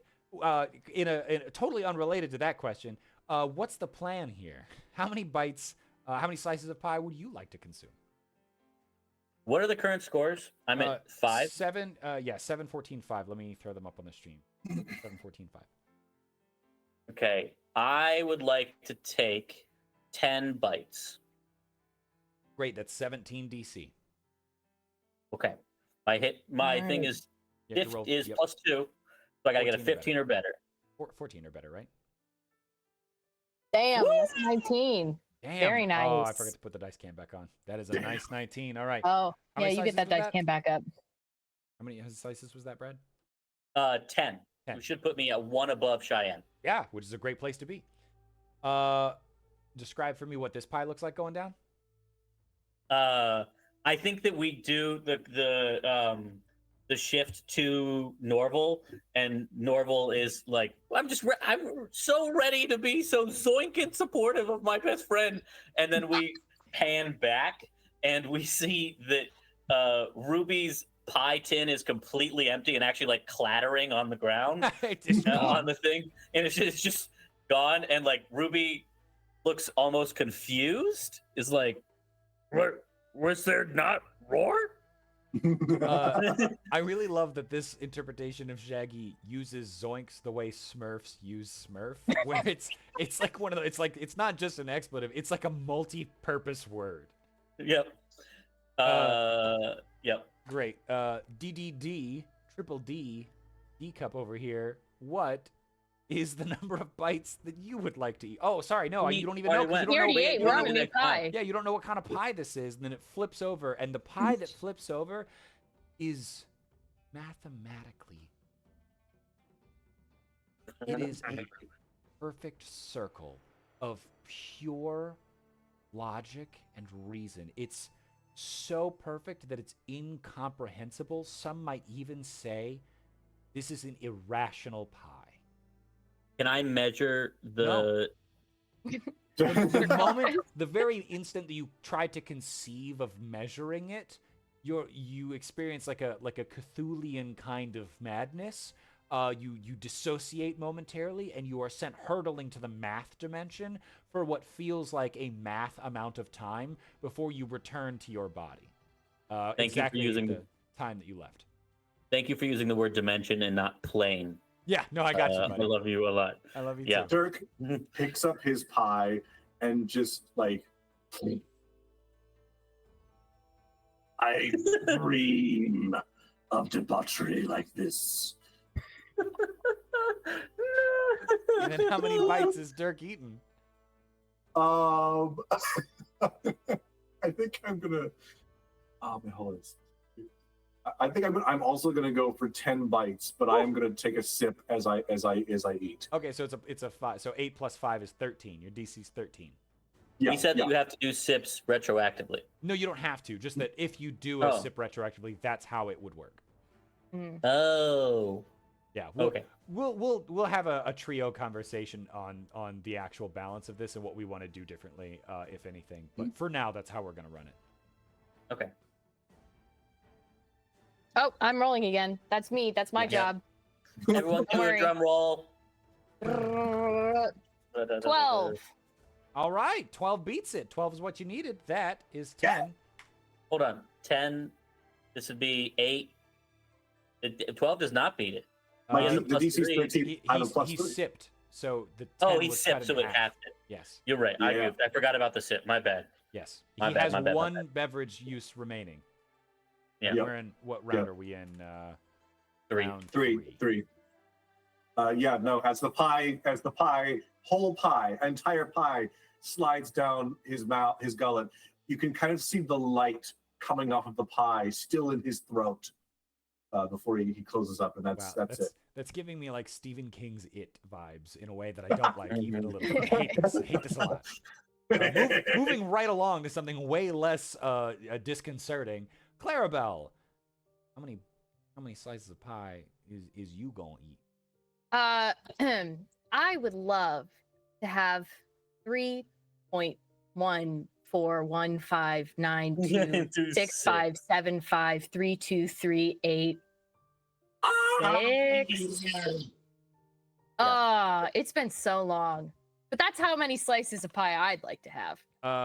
Great. I thought for sure you were reading what you were doing. Yeah, but you were looking really intensely at it, and I was like, this would be way more impressive. No, I was trying to remember back to 7th grade where you got a point of extra credit on your math test for every so many digits of pi.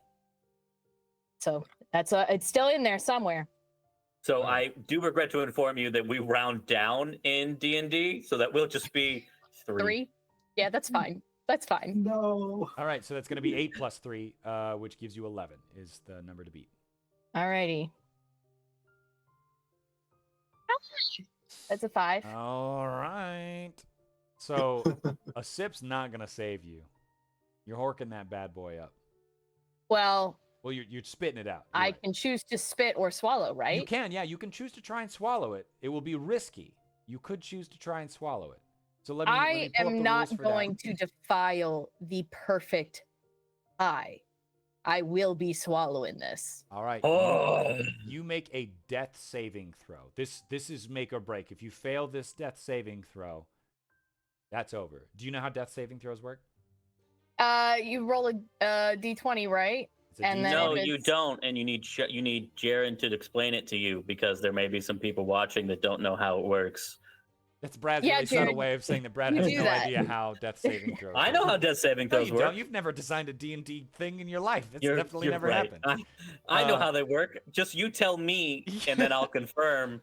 This is is it a Constitution roll for death saving throw? Or is it it's just a straight roll. Okay, straight it's roll. It's a flat roll. And you have to roll 10 or higher. Well, or 11 or higher in order to succeed. 10 and below will not succeed. Am I doing that right? Yes. It's a meter beat system, so I believe 10 is a success. Actually, we can check our D&D Jeopardy board for this. If you give me 12 seconds. I feel like you could just Google it. Yeah, I'm gonna Google death saving throws. Thank you, the internet. A roll of 9 or lower is a failure. You're right. So 10 or higher, and you've got this. Yep. All right. But it's a flat roll. Would be Let me get the dice cam back. Pretty fucking ironic if Clarabelle Barton, creator of Red Plus, would die. One of the things we need to, Honestly, Dirk's cheering you on right now. Like he wants me to die. That sounds about right. You're not gonna die. No, he's like, swallow it, do it. Oh no! You pushed your luck too far, friend. You pied too close to the sun, my friend. So, if this were a home game, I would have you describe for me in visceral detail what happens next. I mean, I do have an idea for how this looks. In the same way. Well, no, don't worry. It's not going to get too gross. You know I don't really like puke. In the same way that D.D. Do-Evil had radiant light emanating from his throat when he swallowed his slice, Clarabelle gets this like cross-eyed look in her face as she swallows the pie. There's a gurgle, and then all of a sudden she's leaning, like she's bent over, keeled over, and there's just radiant light emanating from her mouth, and all you hear is and then she passes out on stage. That's really good. Great. Fantastic. Well, I'm sure she'll be back soon. That brings us over to you, Ruby Roo. How many slices are you going to gamble on? What is the current scores? Well, let me turn off the dice cam to show us. Should So be 17 to 15. yes. Why did that not work? Alt Shift 5. Why are you not crossing out? There we go. Yes. 17 to 15. I would like to take three bites. Great. All right. That is going to be also a DC 11. Right? 5 plus. 3? Yeah. Yes. Yep. So I need a 9 or better here on Shy's camera. Shy, honestly, the best person to have lost a character here. Yeah, you would think that now that I'm not technically playing, I'd be more ready to roll for you guys, but now I can't. Oh, here we go. All right. Woo! An 8. Uh-oh. Jesus Christ. What's Okay. happening, Brad? I think that I will take 1 sip here. Great. All right. So that cuts your 3 in half, which rounds down My to 11 1. goes in. Yeah. And you'll beat a 9. You'll beat. Well, a it'll 9. cut the DC in half, right? Yes. So it was 11. No, just which will it take just it. cuts the food part Number of of the bites DC in in half. Oh, okay. It's Okay, exactly okay. the same as if you had sipped beforehand. So, or if you had dipped beforehand. So, your Oh, I forgot 3 about dipping. Yeah, your 3 pies now count as 1.5 pies, which is rounded down to 1. That leaves you with a DC of 9, which you beat with your +2 on an 8. So you eat 3 pies. You're up to 18. That Great. brings us. And am I able to do a little bit of a description? Please, here? yeah, Is that I okay? want you to. Yeah. So I think there is a darkness that overcomes Ruby's otherwise playful eyes, but not a darkness like non-light. A darkness like the deep of space, where light is consumed, the vacuum of space. There is no stars here. There is only the hopelessness of the void. And looking down at this perfect pie, mouth unhinges again like a snake, but sort of they don't want to do the whole thing.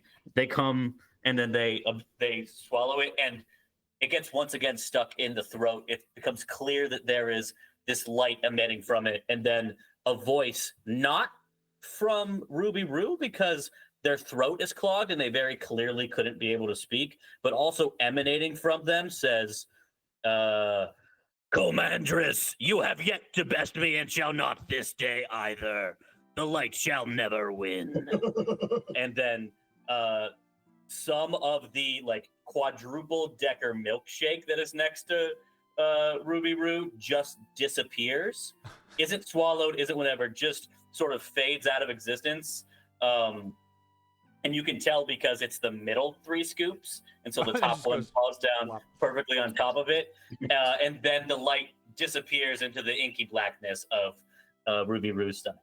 Phenomenal. I'm I love loving it. the Eldritch Pie descriptions we're Yeah. getting here. Who knew math was so horrifying, JK? I did. I've never seen such an appetite from a dog. That's ridiculous. All right, gang. Yes. What kind of pie is coming next? I really got to start preparing these ahead of time. I feel like we need Can we get Scooby pie, Scooby snack, Ruby rack, Ruby Don't Ruby talk about snack? Ruby's Don't rack talk about that Ruby's way. rack. Brad. Can we get a live Norval reaction? Yeah. Is that okay? Yeah. The camera. It's one of those like what do they call those? A jumbotron Magitech camera zooms in on Norville. It's kind of placed up above him. Great. At first, Norval looks disconcerted, and then eyes also glaze over, and he raises his hands and goes, and then eyes go back to normal, and he goes, like zoinks, that was really impressive, Rube. Man, love That's the horrifying chanting. The jumbotron guy seems satisfied with what he saw there, and then he pans over, and there is this like older gentleman and a woman next to him who were like clearly holding hands and flirting, but when the jumbotron camera gets on them, it suddenly appears that they don't want to be on camera, and so they separate, and one guy kind of moves to cover his face, the girl sort of slinks down. It's the Coldplay concert thing that happened. We're referencing that here. Wow.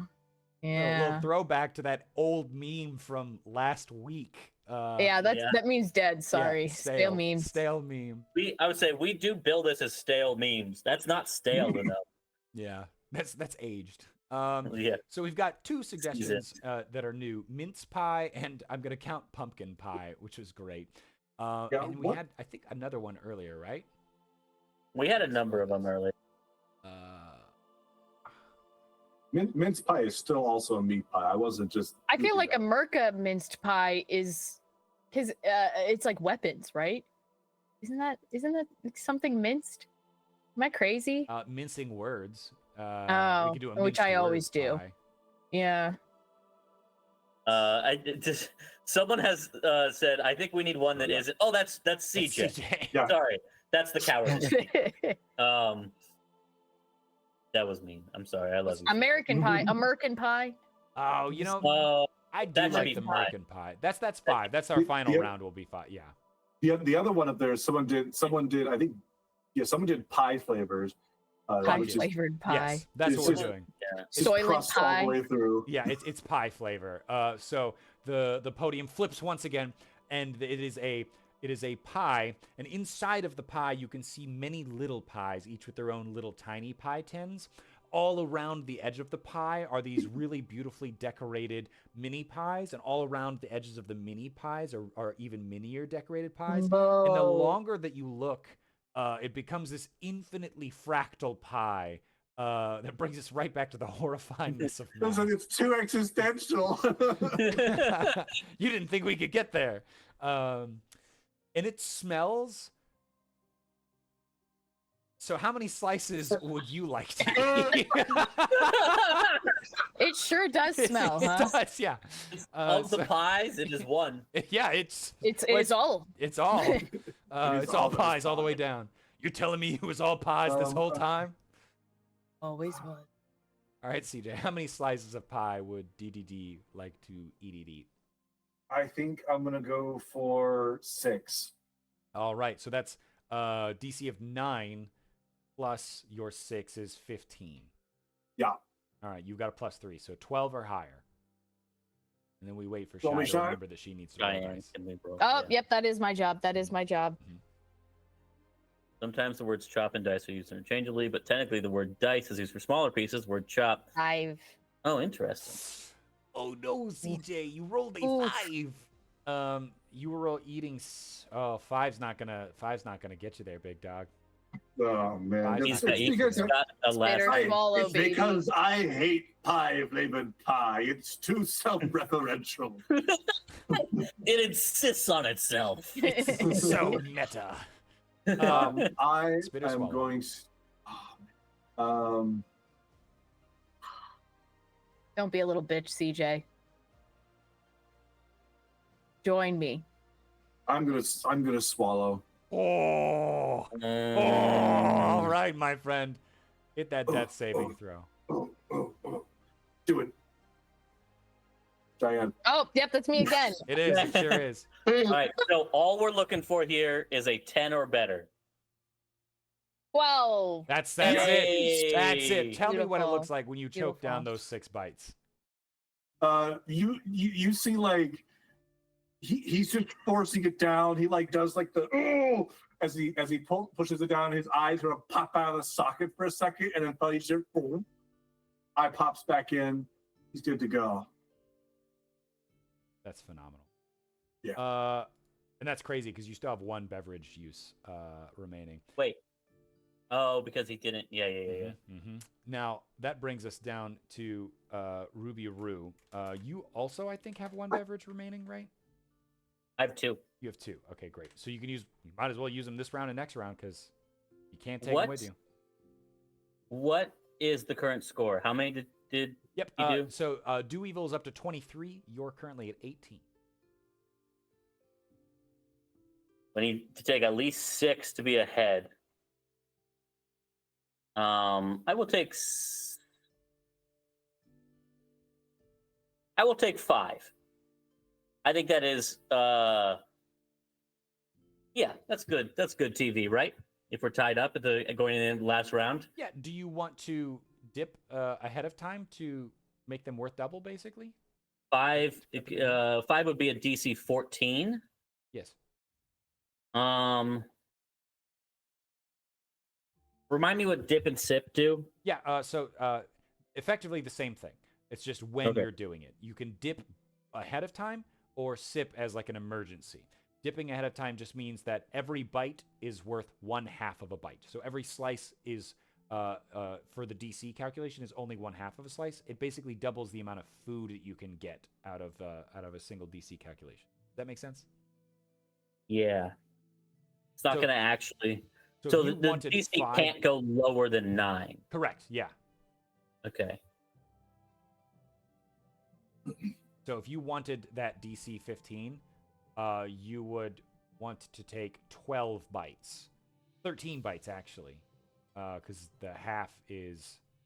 I will take rounded. 26 bites. What? I will be dipping, and then I'm anticipating sipping at the end. 26 bites is a lot of bites. Okay. That's great. So that's That should still 13, be a 15. No, because that's 13. Yeah, 13 plus 9 is 21. Hold on. Is Did I do that math right? No, 22. Because your 26 is cut in half to 13. okay? So you would have to nat 20 this. Yeah, Dewey is saying no. 13 plus 9 is okay. Yeah, 22. Yes. Okay, hold on. Man, this is fucking me up. All right, never mind. Let's not sip. We're just gonna do 5. What's DC 14? I've only got a +2. Yeah, Tactical eating. yeah. Let's just do 5. No, Okay. no, Just no do beverage. 5. No beverage. No Alright. No pre-beverage. bevy, huh? Great. Okay, Yeah. 5.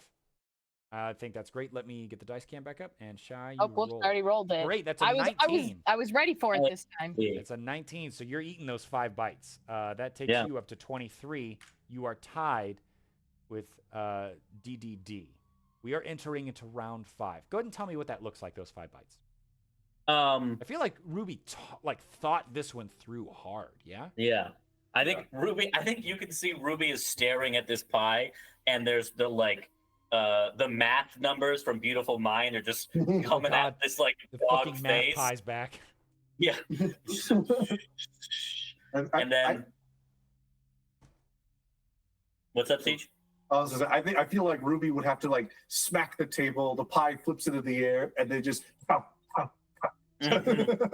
I like that a lot. I think that's what we're gonna do. So it's this very like intense sort of thing, and then immediate smack the table, flips in the air, bites each pie, bites the pie 5 times, and then it's gone. I love that. I absolutely love that. That brings us round 5. And in round 5, Wait, can we get the thing that we get between rounds?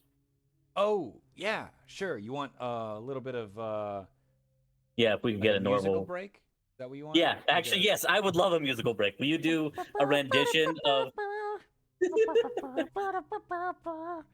The camera pans over to Norville.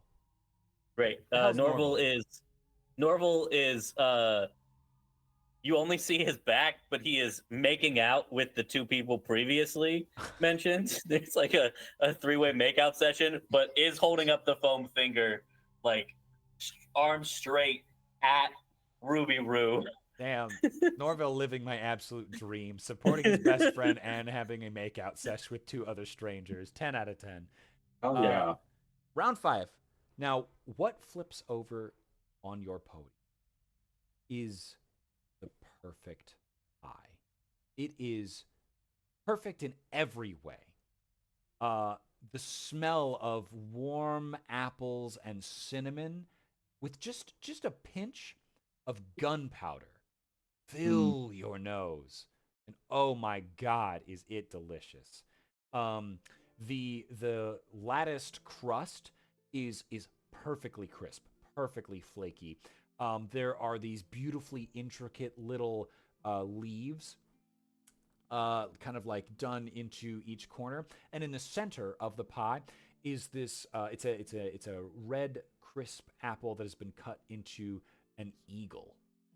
Wings spread aloft. It's a freedom dragon, is what it is. Wings spread, throwing its head back, screeching out to the heavens. This is a merkin pie, and it begs to be eaten. Dirk, do evil. Yes. How many slices of merkin pie will you eat? So sorry. Is this the chipmunk round or is that next round? Nope. The bonus round. Okay. That'll be next round. It will also Okay, be okay. merkin pie, but it'll just be however much extra you can stuff in. Can you sip or dip on the chipmunk round? No. Okay, I didn't think so. Oh, okay. You're shoving food down your gullet, right? Yep. Yeah. That's important. I'm gonna do. I'm going to dip and do 8 slices of pie. All right, so that's 4 then. This is round 5, so the DC is 10 plus 4 for a 14. And you will still get your 8 slices, but the DC is 14. Okay. I believe in you, CJ. You can roll that high. Yeah. You can roll that. So hold high on, what do we percentage. need to see on the die here? 11. I'll cover it up. 11, at least 11. Yeah. The 7. I thought that was a 1. I panicked. We should put rules for 1s and 20s in this, I think. Yeah, we'll have to figure out what those are, but I Yeah. don't hate I think it. 20 is fairly easy. You just succeed. Yeah, maybe. Yes, we'll figure that out. So 7, don't beat it, my friend. You're choked. Do not. Now you have to choose. You will spit, swallow. I have class, thank you. I swallow. All right, that's a death saving throw from CJ again. You need a 10 or higher. How are we feeling? Don't roll it yet. Dirk, do evil. I'm waiting. I want you to tell me the fraught experience of trying to choke down this pie, of desperately trying to beat this dog that is threatening you from potentially winning this championship. Jaren, I gotta say, as an abject hedonist of the highest order. Oh, you. I was like, what the fuck? No. Dirk do evil.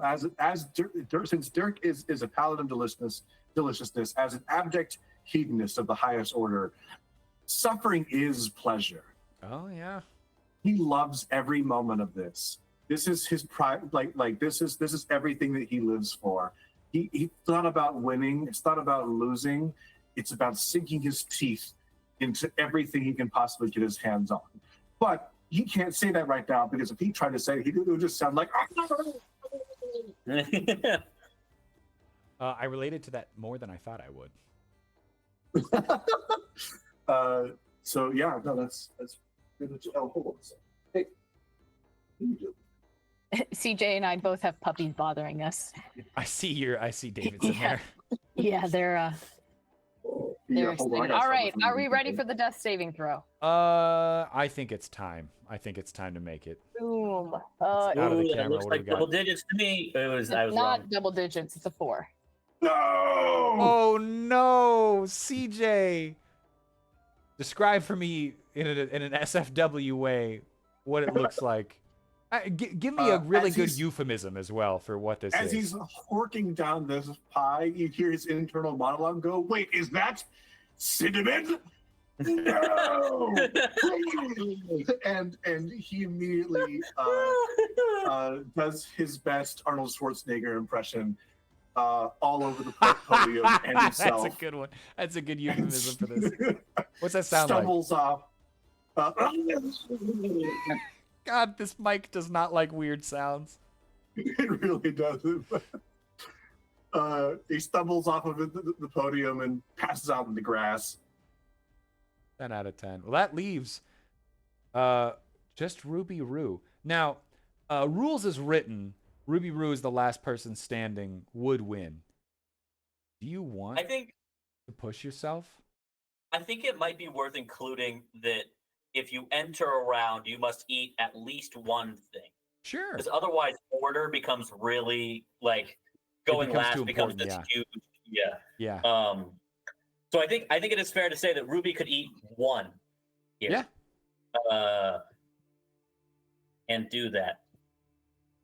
And with 2 water uses left, how many was CJ doing? CJ 8, right? Yeah. I will do 8, and I will dip. That's 4. So that'll be what's that? 10 plus 4 is 14. We did. This is, I think, if we succeed here, what's happening in the narrative is that Ruby has eaten her pie and then like tongue enormous, licked the entire face, and then the tongue reaches over and also sorry, you can't see. Reaches over and also cleans out Dirk Doevil's pie. Damn, that is a lot. I respect it. Okay. I'm gonna All right, roll. so I got a +2. The DC is 14. So I need a 12 or better here, yes? Yes. Okay. It's a 14. Woo! Amazing. Describe that for me. How's that look? How's that feel? I think that's what happened. So, cleans out the whole pie, cleans out another one, and then the tongue. We shift to, if it's okay, the nameless sort of game master here, and then it like the tongue pokes him on the shoulder a couple of times, and then turns into a hand, like it's trying to get more pie yet. And when it sees none, it sort of turns back over and looks sad, and then rolls back up like a hose into Ruby's mouth. Great, thank you. I absolutely hated that visualization. You're welcome. Beautiful. That's what Ruby is here for, to be a much more cursed version of Scooby-Doo. Well, that means we have a winner, and our winner is Ruby Roo. Just absolute Every silence. time. Every Absolute time. silence. Totally silent? Yeah, Okay, totally hold on. complete. Oh, sorry. Dirk Doevill from Ruby. the ground, just like Ruby Roo. Wow, that's very unsettling. So that's fantastic, and tell him what he's won. And then he kind of looks around. There's no one around. He goes, "You've won that refrigerator right over there." And the camera pans, but the refrigerator has suddenly burst into flames, just absolutely out of nowhere. oh, no. And he goes, "Wow, I didn't have insurance on that. Gotta go." And then you get booted off the podium as the tea tent starts folding back into place, except this time instead of folding back into a tea tent, it folds into a small wagon, like an actual literal transformer. And then it makes a burning rubber peel out sound as he drives off into the distance. And that was our eating competition. Congratulations to Ruby Roo. My apologies to our contestants who biffed shit and absolutely horked up their guts. But thank you for playing. And I hope we had a great time. How did we feel? Great time. I am extremely angry about this, and I will now go commit multiple homicides. That's the origin story? It is now. It is now. It could be. I'm gonna write the Honestly, I was really tempted to have it be like final cut to the Norville camp, and Norville's been stabbed in the neck or something. Oh Yeah. no! Yeah, that's fine. Norval has been stabbed in the neck and lies bleeding on the ground, and you see 3 other younglings, youngish people, Youths. youths standing around, and one of them is wearing a knight's armor, but it's got like an ascot showing through, and kneels down and goes, "Well, gang, I think this one's dead." And in the background, it's just Dirk running off into the sunset. Yeah.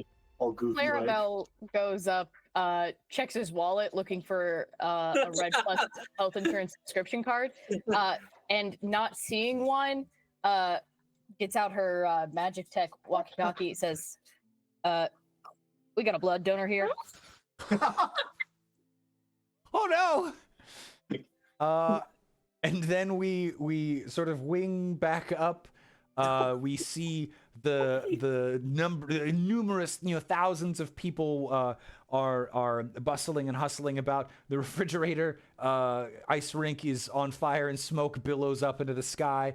The Ferris wheel continues to turn, and life continues to find a way in the world of Murka. And that's it. That's the end of our tiny little one shot. I'll be right back. I have to go let my dogs out real quick. Yeah, I say I'll be back in about 5. Yeah, let's I'm take a happy quick. to hang out. I'm gonna do a quick 5. I'll throw a little 5-minute timer. We'll be right back, and then we'll do Q&A after we're back. Yeah, good.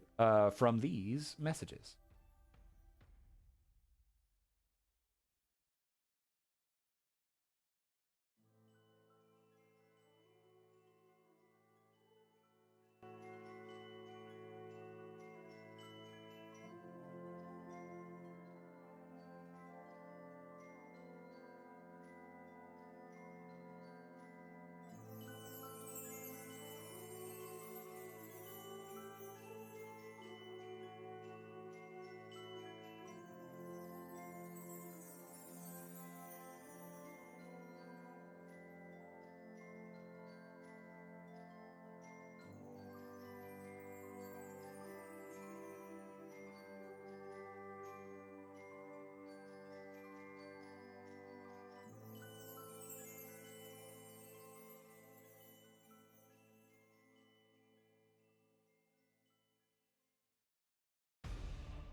And we're back, fam. Turn that Spotify volume back down. Okay. Want to take a couple of questions if we have any questions. We also took time to order pizza, which I'm thrilled about because your boy, after so sad. spending No all of pizza that for time Mom. talking about pie, now he wants a pie. One of the things I've I'd got love a to- headache from doing Dirk's voice, and I think from not eating a lot of food. Yeah, that'll do it. One of the things I'd love to talk about is I'd love to get chat's opinion on when we first thought about this. We thought about making it a mukbang and trying our hand at some action fiction, some ASMR. Is that a thing you guys? That's not a thing you guys want, right? That's not a thing I want. I don't think that's a thing anyone actually wants. Just need a confirmation from the chat that nobody wants to hear CJ slurp on some spicy noodles and then go. No. So Good. there you go. Great. Which Great. is so sad because Thank I had a you. yummy katsudon here. It would But be a I'll wait. punishment. All right, new stretch goal. If we hit 200K, CJ won't do that. Yeah. we I will say won't we're have him do 3K, We're a little under 3K away. So that. If you don't want CJ to show up outside of your house slurping katsudon or ramen or whatever, you're gonna have to make it happen. I've got a megaphone that I'm going to give him too, so that all of your neighbors can hear. No. Now I hate I this. apologize to the members of our like with this idea. misophonia. This is commercial terrorism. Which I bet you would not get classified as terrorism, just based on what's going on with Luigi Mangione, who may or may not be the claims adjuster, as he has not been convicted yet.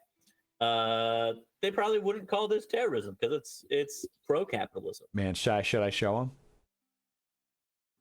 What? Should I show him? Do you know what I'm asking you about? Oh yeah, I know. Oh yeah.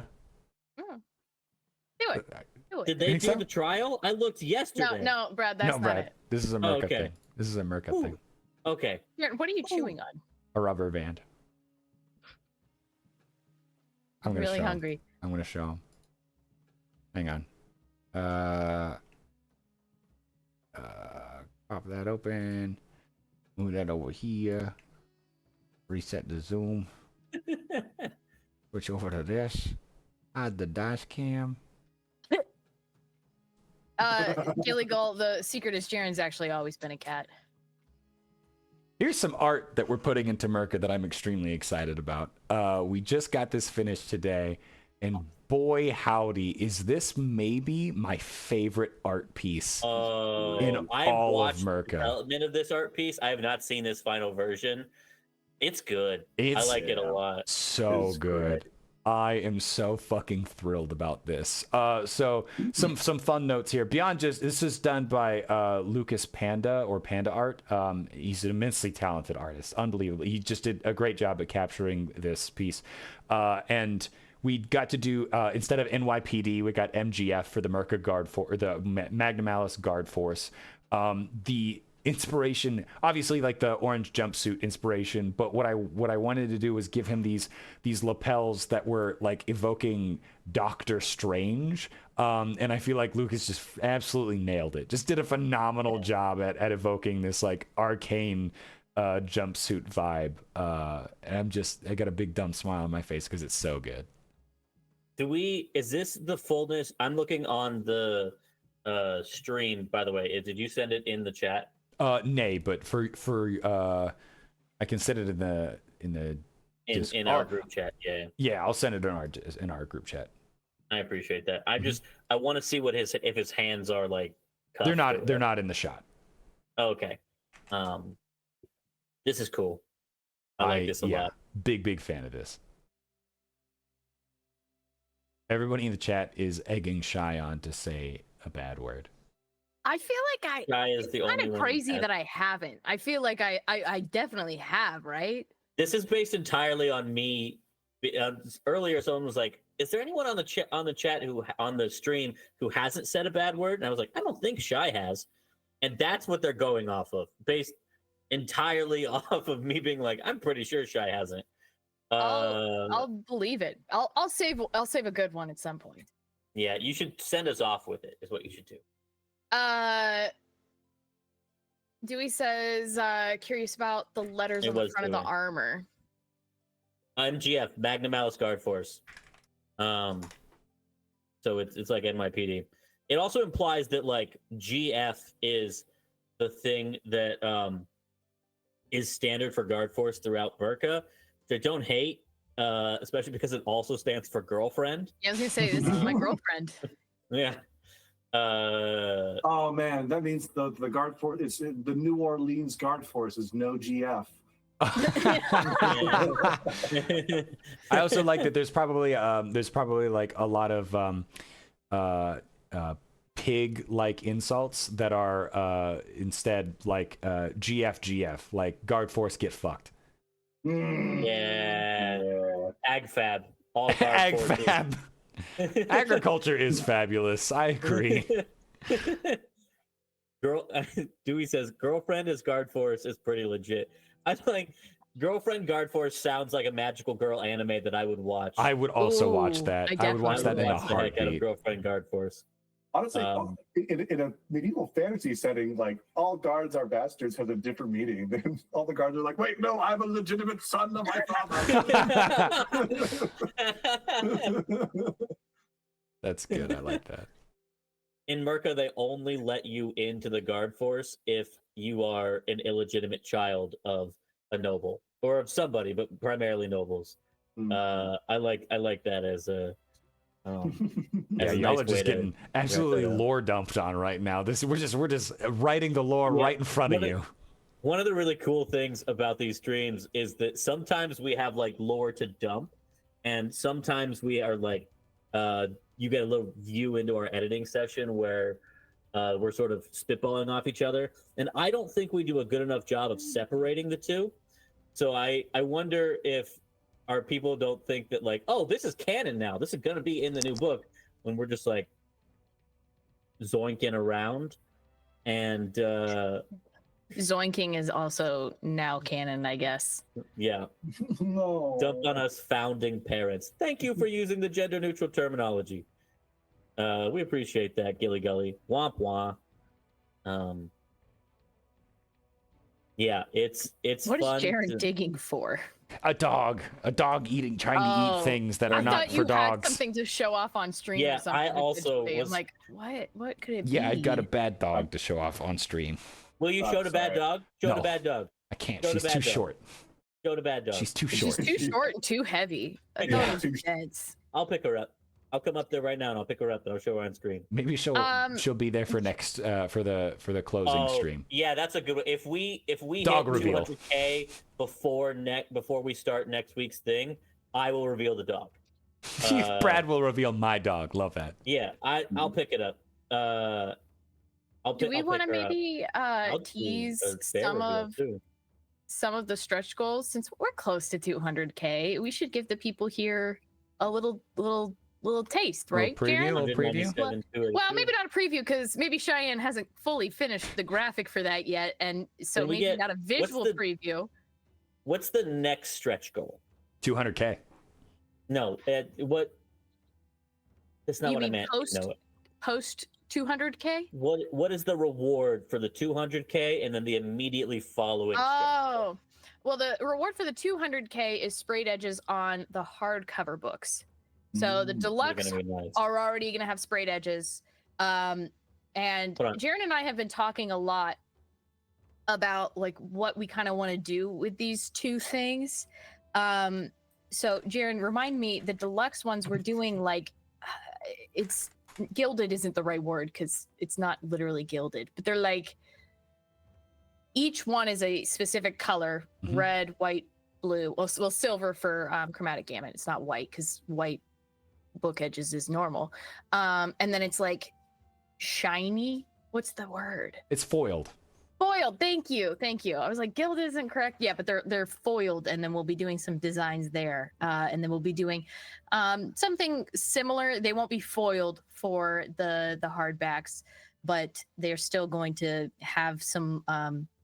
I have been pushing for like this Americana style filigree that is very. Jared and I work, downtown, and there's like all of this Americana I think it's Greco-Roman style architecture with lots of filigree and It's federal architecture is what it is. federal architecture. Yeah. So we're trying to do something like that. So that's the 200K. And then What's the one after? the one after that is going to be battle maps. Battle map. I'm so excited about this one. I got to make the battle map for the end of is this a spoiler? There's a battle map in Cthulhu Dreamt somewhere. You may not know where. It's a good thing you didn't say the word end or anything. That'd be really Yeah, that would be really stupid. I know me. where it is. Don't talk about it. Yeah. There's a battle that is a map. very big, yeah. Yeah. I got to make it. It's good. I love making battle maps. It's one of my favorite things when I run a D&D game is I like making dynamic maps and like I don't know if you can tell, but I'm a math nerd masquerading as an English nerd, and I love figuring out the math and figuring out all the stuff. And like the Murka stuff is going to be so cool. We got to make. Do you remember when we made our when we did our like guerrilla marketing trip up to PAX Unplugged? The very first year we went, the one upon which we wrote the Rogue on our return. Yes.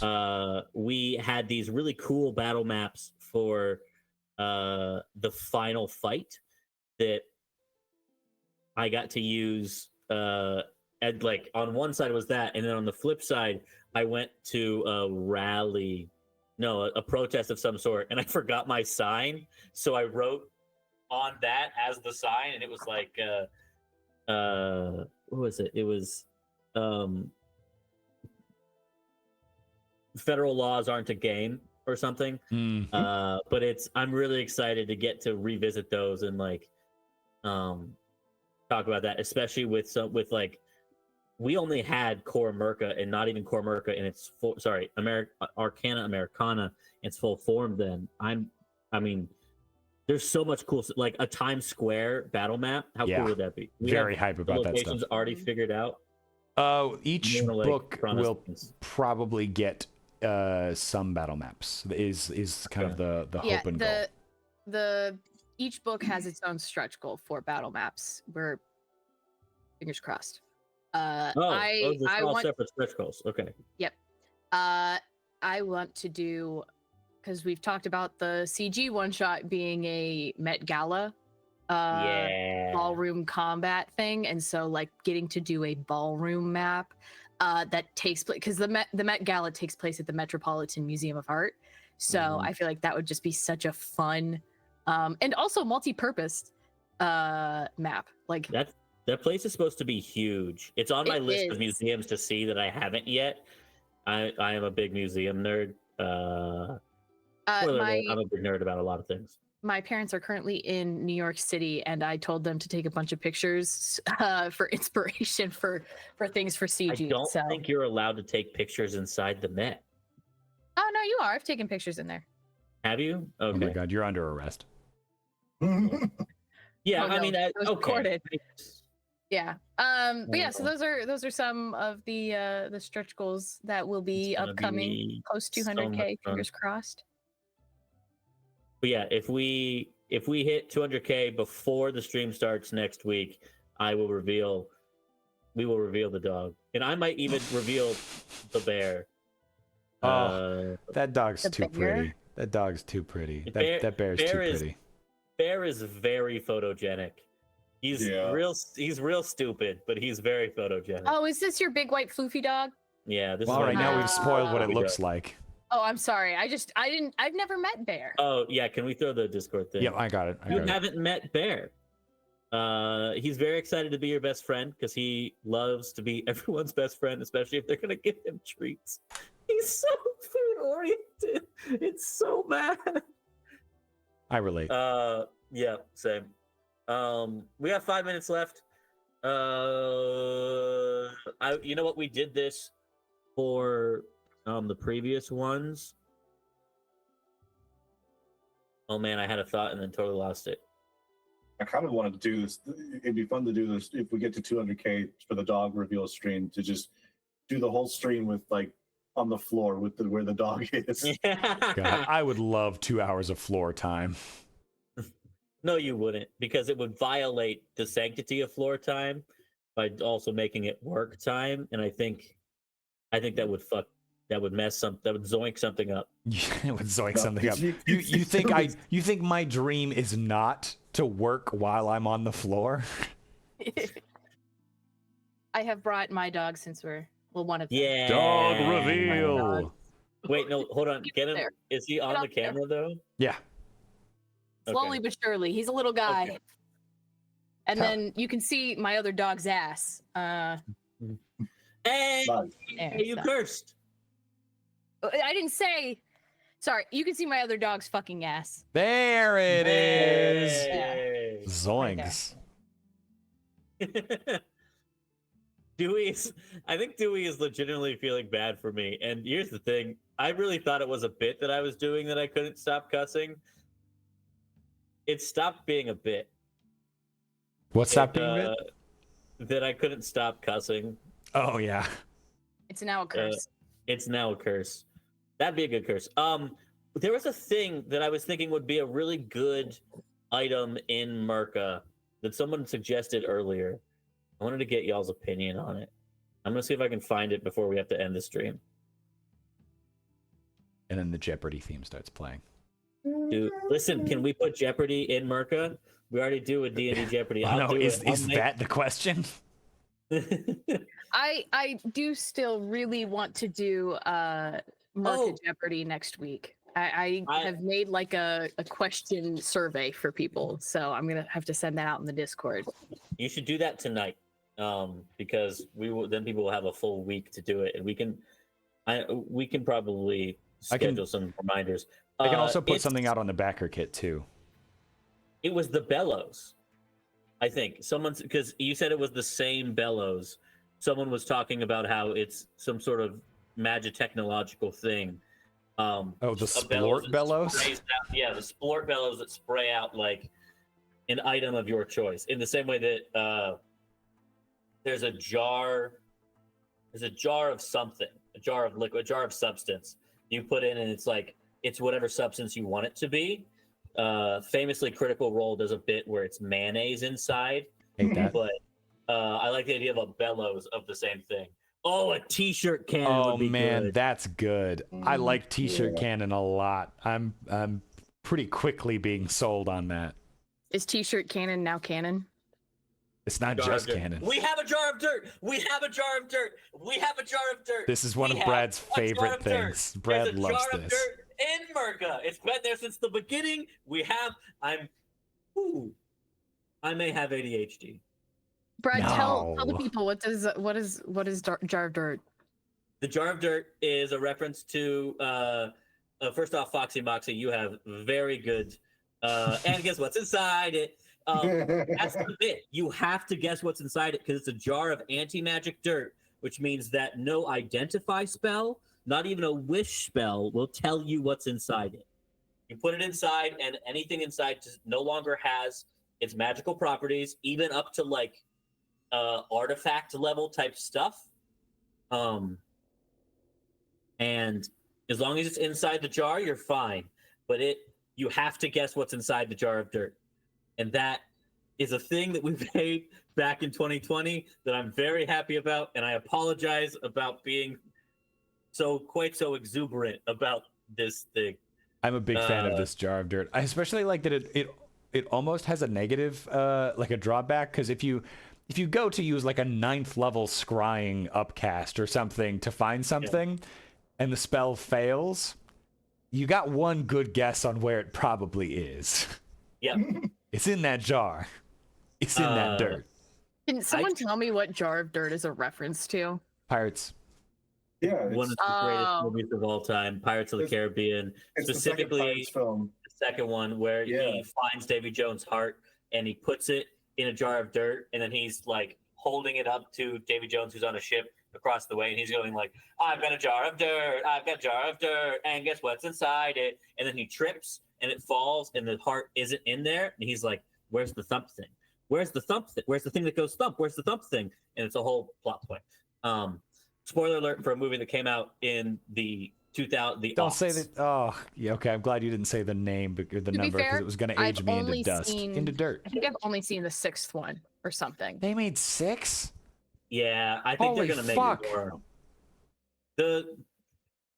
There are good parts of the later ones, but like really, the core trilogy is the best. I think it's like Murka in that way. I love it. I tried to give a jar of dirt to a party one time, and nobody wanted it because they thought it was just a normal jar of dirt, which is its one downside, is it is impossible to determine that this is an anti-magic jar of dirt because your seeking spell is Can't going to seek it, fail yeah. against. Yeah. I only tried one time. I didn't try very hard, but I like sort of, yeah. I've abandoned efforts to quantify track numerically the F words for today. Dewey, That's we valid. appreciate you not having an F word counter. Yeah. So depressing that culture has died. Rip culture. Yeah, same. I think that leaves us at a good spot. How are we feeling, gang? What do we think? I think no thoughts anymore. You're a no thought boy. I've Yeah. never had a thought in my life. We've reached the end of the number of allotted thoughts for the day. Thanks for trying the demo of Thoughts. Your free trial has expired. Goodbye. Man, you don't get Brain Plus. Yeah. It's only like $10 more a month, but it's great. All right, family, I'm Ding Dong. Then we're going to call it there, and we're all going to go eat a food because you boys very, very hungry. Thanks, everyone, for coming out. This has been an absolute freaking blast. And I will see you guys. We're going to do another live stream next week on Friday. Friday morning when we are doing... that's when we're doing the final day live stream. So the live stream starts at 10:30. Come out... I think it's 10:30. It might be 10. I'll have to double check. There will be a Backerkit update. We'll talk about it in the Discord. But come out because that will be us celebrating the close, the putting the nails in our coffin for the Kickstarter, for the Backerkit. But also, our Backerkit has something called overtime mode, which is kind of neat, where as long as pledges keep coming in, we get pushed into overtime. And we're going to stay on stream for as long as overtime lasts. I don't know what that means, but I did take the day off work just in case. But I'm really excited about that. So thank you, everyone, for coming out. I'm going to throw us onto a screen, and we will see you next time. Wait, hold on. What time are we starting the stream on Friday? I don't know the answer to that, and I'm so sorry. But again, I will throw a Backerkit update in a Discord post here soon. Okay. All right. Bye, everybody. Bye, everybody. Bye.